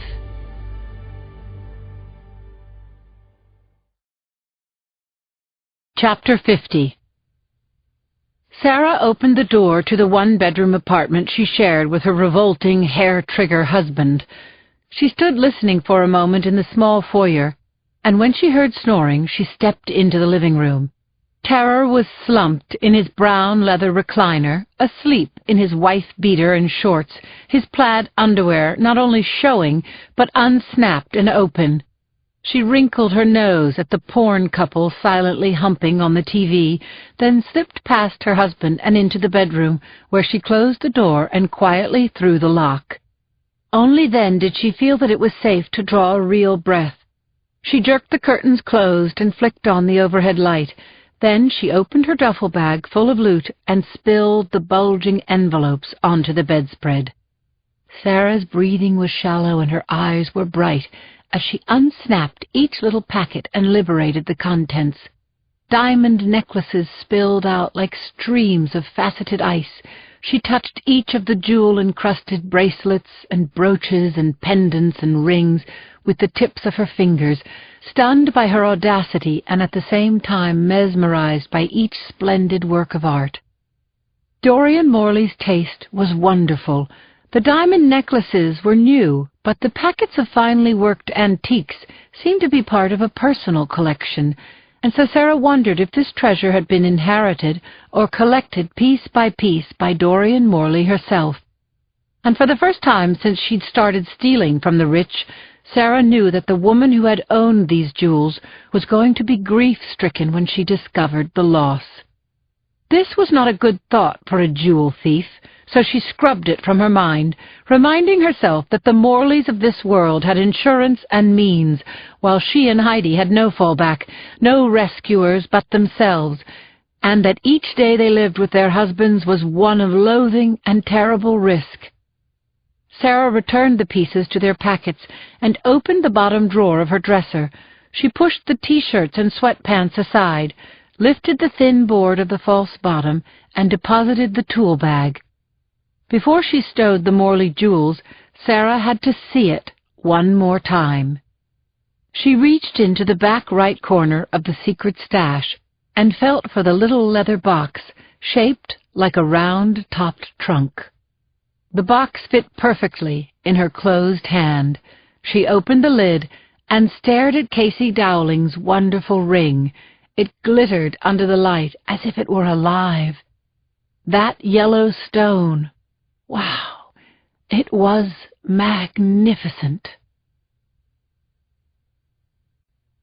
Chapter 51. Conklin muttered to me as he parked the squad car in front of the Tudor-style mansion on Russian Hill. What a coincidence, huh? Hello Kitty does a job the same night the lipstick killer attacks Elaine Marone and her child. Rich, when my eyes flash open, after 3 hours of sleep, I think it's all too much, that the job is getting to me, that I should quit before it kills me, and then I ask myself, what the hell would I do after that? When I get those thoughts, I think of opening a scuba shop in Martinique. Well, be nice to the Morleys. They can probably help you out with that. Conklin stifled his laugh as the massive front door opened. Dorian Morley was tall, about 40, an attractive woman in a flowered tunic and black pants, her brown hair twisted up and pinned with a clip. She was also red-eyed and looked shaken. She invited us into the kitchen, a vast, well-lit space with sea-green glass counters and stainless steel everything else. Her husband was sitting at the table with a mug of coffee in his large hand. He stood as she introduced us. "I feel like an ass," Jim Morley said when we'd taken seats at the table. The bedroom door was locked. That was weird. I said, "Hello, Kitty, is that you?" Ugh. He made a gagging noise and shook his head. "Why is it you never think it could happen to you?" Morley went on to say that he'd gone through the guest room and gotten into the bathroom that way. "You saw the burglar?" I asked, hoping against disbelief. "Nah, the lights were out in the bedroom," Morley said. "She pleaded with me, asked me to give her some privacy, and that's what convinced me it was a friend of ours, Laura Chenoweth. She and her husband Jesse are going through a rough patch, and I thought they were making up, in private. Anyway, the newspapers keep referring to Hello Kitty as a man, right?" I was reeling from this new information. If Hello Kitty was a woman, it was our first real lead. A blind lead, to be sure, but something. "I just tossed the jewelry from the party on top of the dresser," Dorian Morley said. "I didn't even know we'd been robbed until I went to put my jewels in the safe." She lowered her head into her hands and began to cry softly. Her husband said to us, "A lot of the jewelry belonged to Dorian's mom.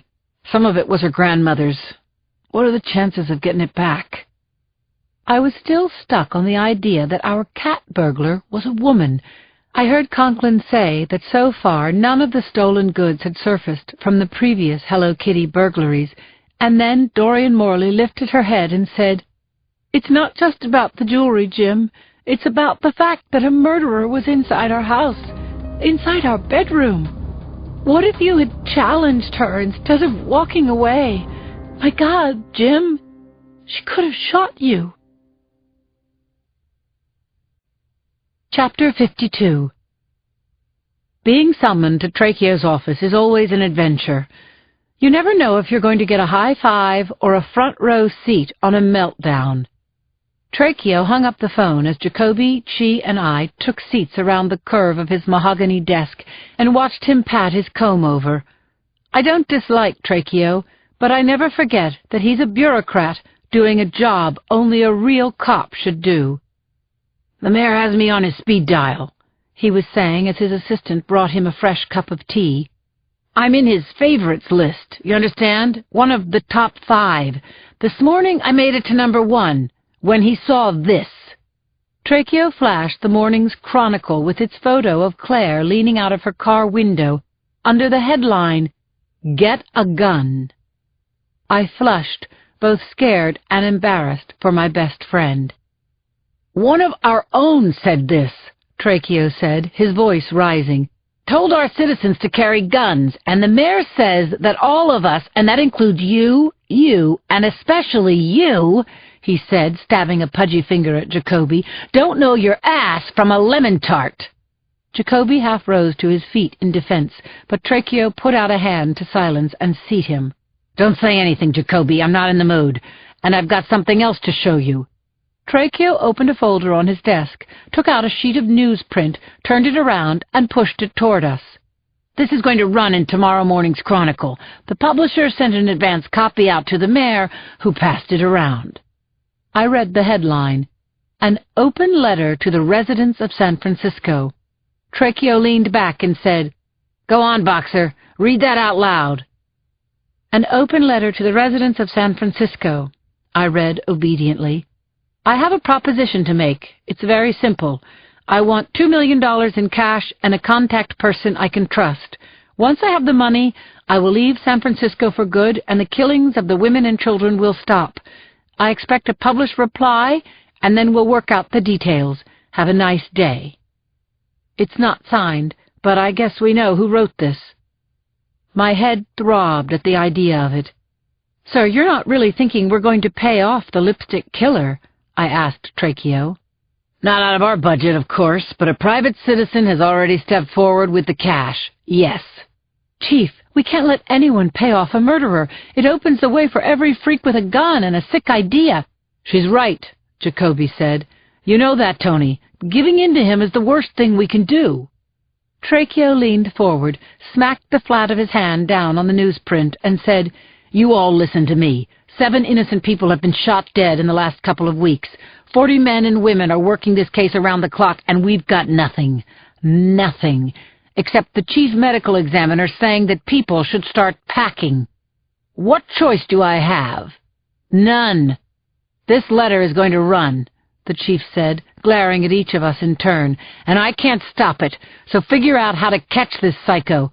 Set a trap. How you do it is up to you. I know it's hard. That's why it's called work.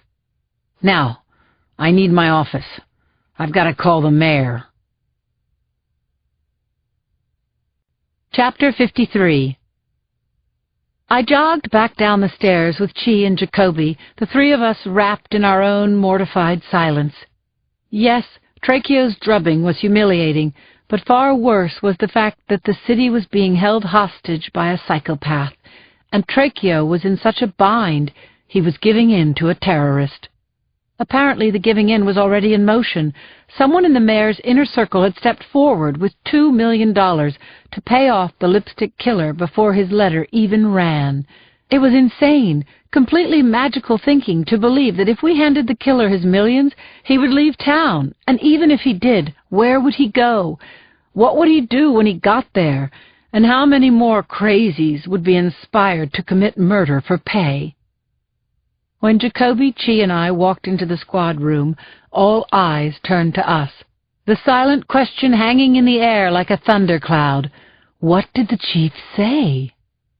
Jacoby stopped at the head of the room. He was livid, biting off each word as he said to the 6 men staring up at him, "The lipstick killer wants $2 million to stop the killings. The chief wants us to set a trap." The gasping and commentary were as loud as that thundercloud breaking into a downpour. "That's enough," Jacoby said. "Boxer's in charge. Sergeant, keep me posted, every hour on the hour." I sat down at my desk across from Conklin, and Chi dragged up a chair. I filled Conklin in on the beat-down we'd taken from Tracheo as I dialed Henry Tyler. I was passed from automatic menu to Tyler's personal assistant, then to Muzak as I was put on hold. Henry Tyler is a powerful man, the associate publisher of the San Francisco Chronicle. His daughter Madison had been kidnapped a while ago, a sweet, precocious little girl, some kind of musical prodigy. Because of Conklin's work and mine, Madison Tyler had not been found dead in a ditch.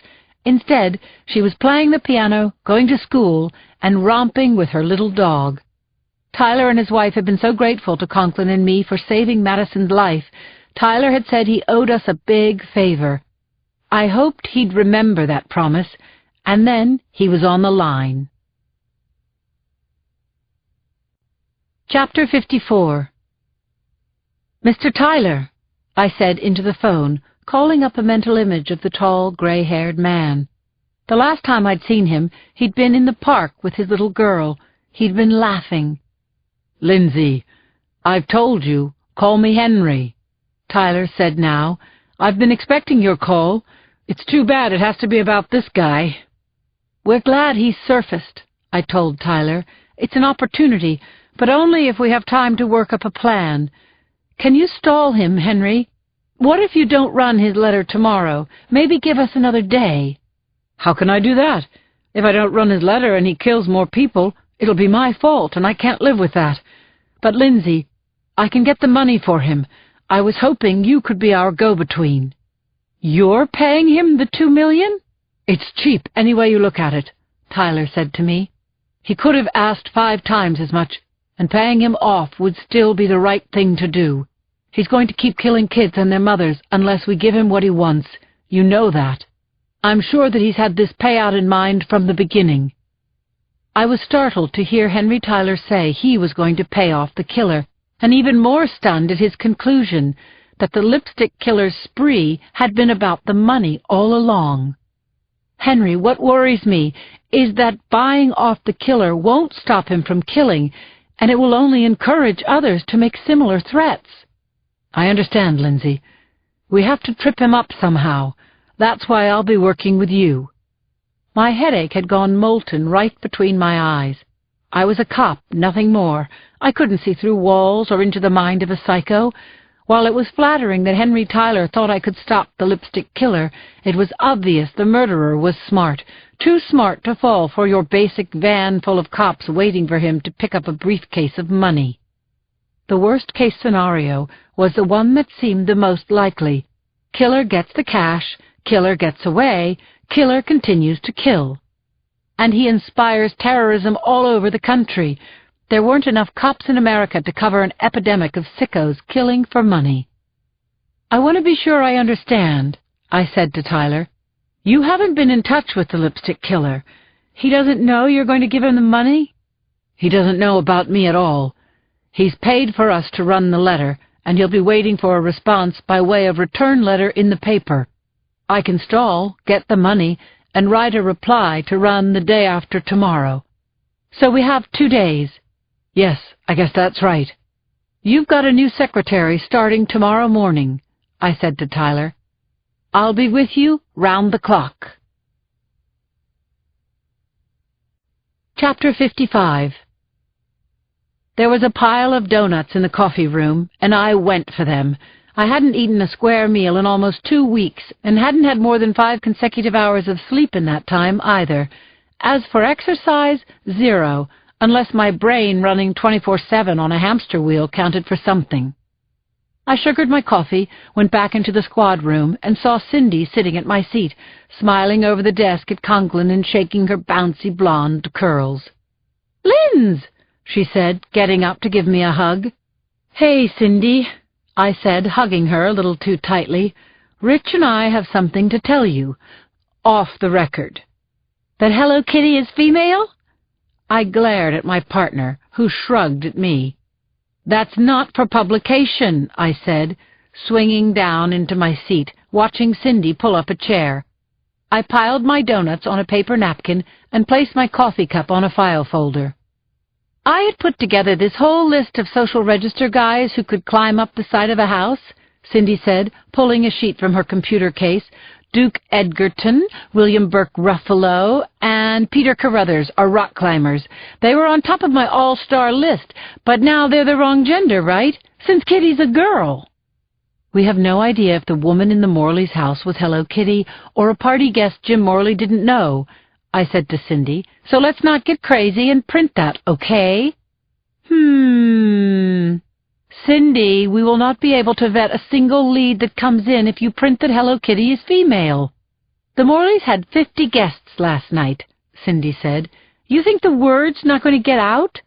There's a difference between rumor and a police confirmation, I said, but you already know that. Cindy sniffed. What if I say sources close to the police department have confirmed to the Chronicle that they have new information that could lead to the identity of the cat burglar known as Hello Kitty? Okay, I said, write that. Now just in case your boss didn't already tell you, Henry? Oh, he did. What a scorcher, huh? A letter from the lipstick killer going into the front section? Well, you're up to speed.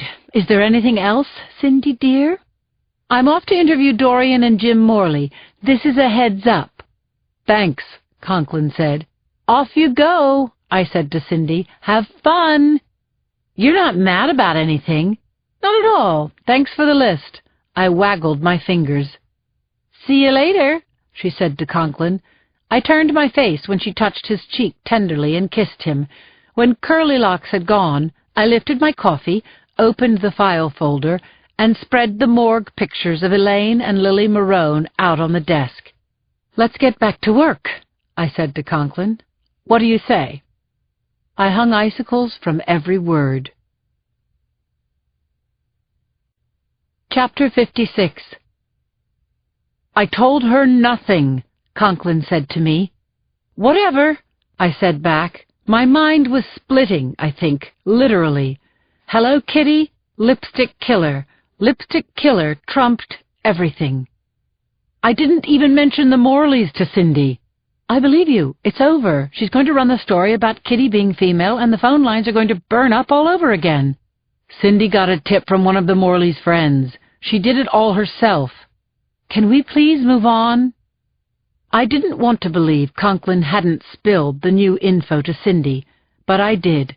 I do. He's honest. We've been partners for more than a year, and in that time, I've put my life in his hands more than once, and he's put his in mine. Crap. Images of the two of us working through bombings and firestorms and covering each other while trading shots with homicidal punks washed over me. We had a bone-deep connection as partners, and then there was what Claire called the other thing. There was still a lot of spark in our relationship that had never been fully resolved. I remembered us grappling half-naked on a hotel bed, an action that I'd stopped before it was too late. I recalled confessions of feelings, promises to never discuss them again, that we had to keep our relationship professional, that it was the best and only way. And now Rich was head over heels in amour with Cindy. That had to be why I was being a bitch. Had to be that, because I love Joe. I love him a lot, and Cindy and Rich are perfect together. I took apart my stack of donuts and gave the chocolate one to Conklin. Wow, the chocolate one, for me? I'm sorry, I'm hormonal, all the time. Just take it easy on yourself, okay, Linz? I'm trying. Conklin got up from his seat, came over to my side of our abutting desks, and sat in the chair Cindy had just vacated. Are you sure about Joe? He asked me. I was mesmerized for half a second. Conklin's good looks have that effect on me, and there's also something about the way he smells, whatever the heck soap he uses. I'm sure, I said, looking away. He's the one? I nodded and said, He's the one. I felt Conklin's lips on my cheek, right there in the squad room, a decidedly unpartner-like gesture, but I didn't care if anyone saw it. Okay, then, he said. He went back to his chair and put his feet on the desk. If Hello Kitty's a female, what changes? Why would she shoot Casey Dowling? Chapter 57. It was their lunch break, and Sarah had left the building first. Now Heidi entered the diner and saw Sarah at a booth near the window. Heidi broke into a smile, waved, and slid across the red leatherette banquette so she could sit next to Sarah and hold her hand. She kissed Sarah quickly, then looked over her shoulder, making sure there were no other teachers around.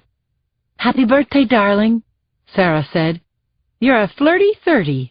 Heidi laughed. I don't feel any different than when I was 29. I thought I would. Menus were brought to the table and hot, open-faced turkey sandwiches were eaten quickly because the lunch break was short and there was a lot on their minds. Heidi blurted, "If we could be together for real, without being afraid of getting fired or of terror or beastly going ballistic, do you think we'd feel differently about each other?" "You mean, would we care less about each other if we felt safe?" "Yeah." "No, I think it would be better. Will be better. That's a promise. Look, Heidi." 3 waitresses came out of the kitchen, the one in front holding the cake, cupping her hand in front of the 30 small pink candles. The waitresses clustered at the head of the table and sang Happy Birthday. Applause sounded up and down the length of the narrow diner, and Heidi looked at Sarah, squeezed her hand, and then blew out the candles, every one of them on the first try. "Don't tell me what you wished for," Sarah said. "I don't have to. You know." The two hugged, Sarah's heartbeats picking up speed as she thought about the gift in the pocket of her jeans. "I have something for my birthday girl," Sarah said. She dug into her pocket and came out with a packet so small only something really good could be inside. Heidi exchanged a mischievous glance with Sarah, peeled away the silver wrapping paper, and held the small leather box shaped like a round-topped trunk. "I can't guess what this is," she said. "Don't guess." Holding the box in both hands, Heidi pried up the lid, then took out the chain and the pendant, a brilliant yellow, very faceted stone. Heidi gasped and flung her arms around Sarah's neck, asking her to please help her put it on. Sarah beamed, moved Heidi's soft red hair off the nape of her neck, and connected the clasp. The bead guy at Fisherman's Wharf had done a wonderful job of fitting the stone into the new setting, not asking questions or even looking at her as he took the $20 for the work. "I love this. It's the most beautiful gift, Sarah. What kind of stone is it?" "It's a citrine, but I think of it as a promise stone." Heidi looked into Sarah's eyes and nodded. Sarah touched the gem hanging sweetly from Heidi's neck and told herself that she would do the last job on her list, that she would hook up with a fence, that she would get Heidi and Sherry and Stephen out of San Francisco, that somehow she and Heidi and the kids would stop being afraid every single day of their lives.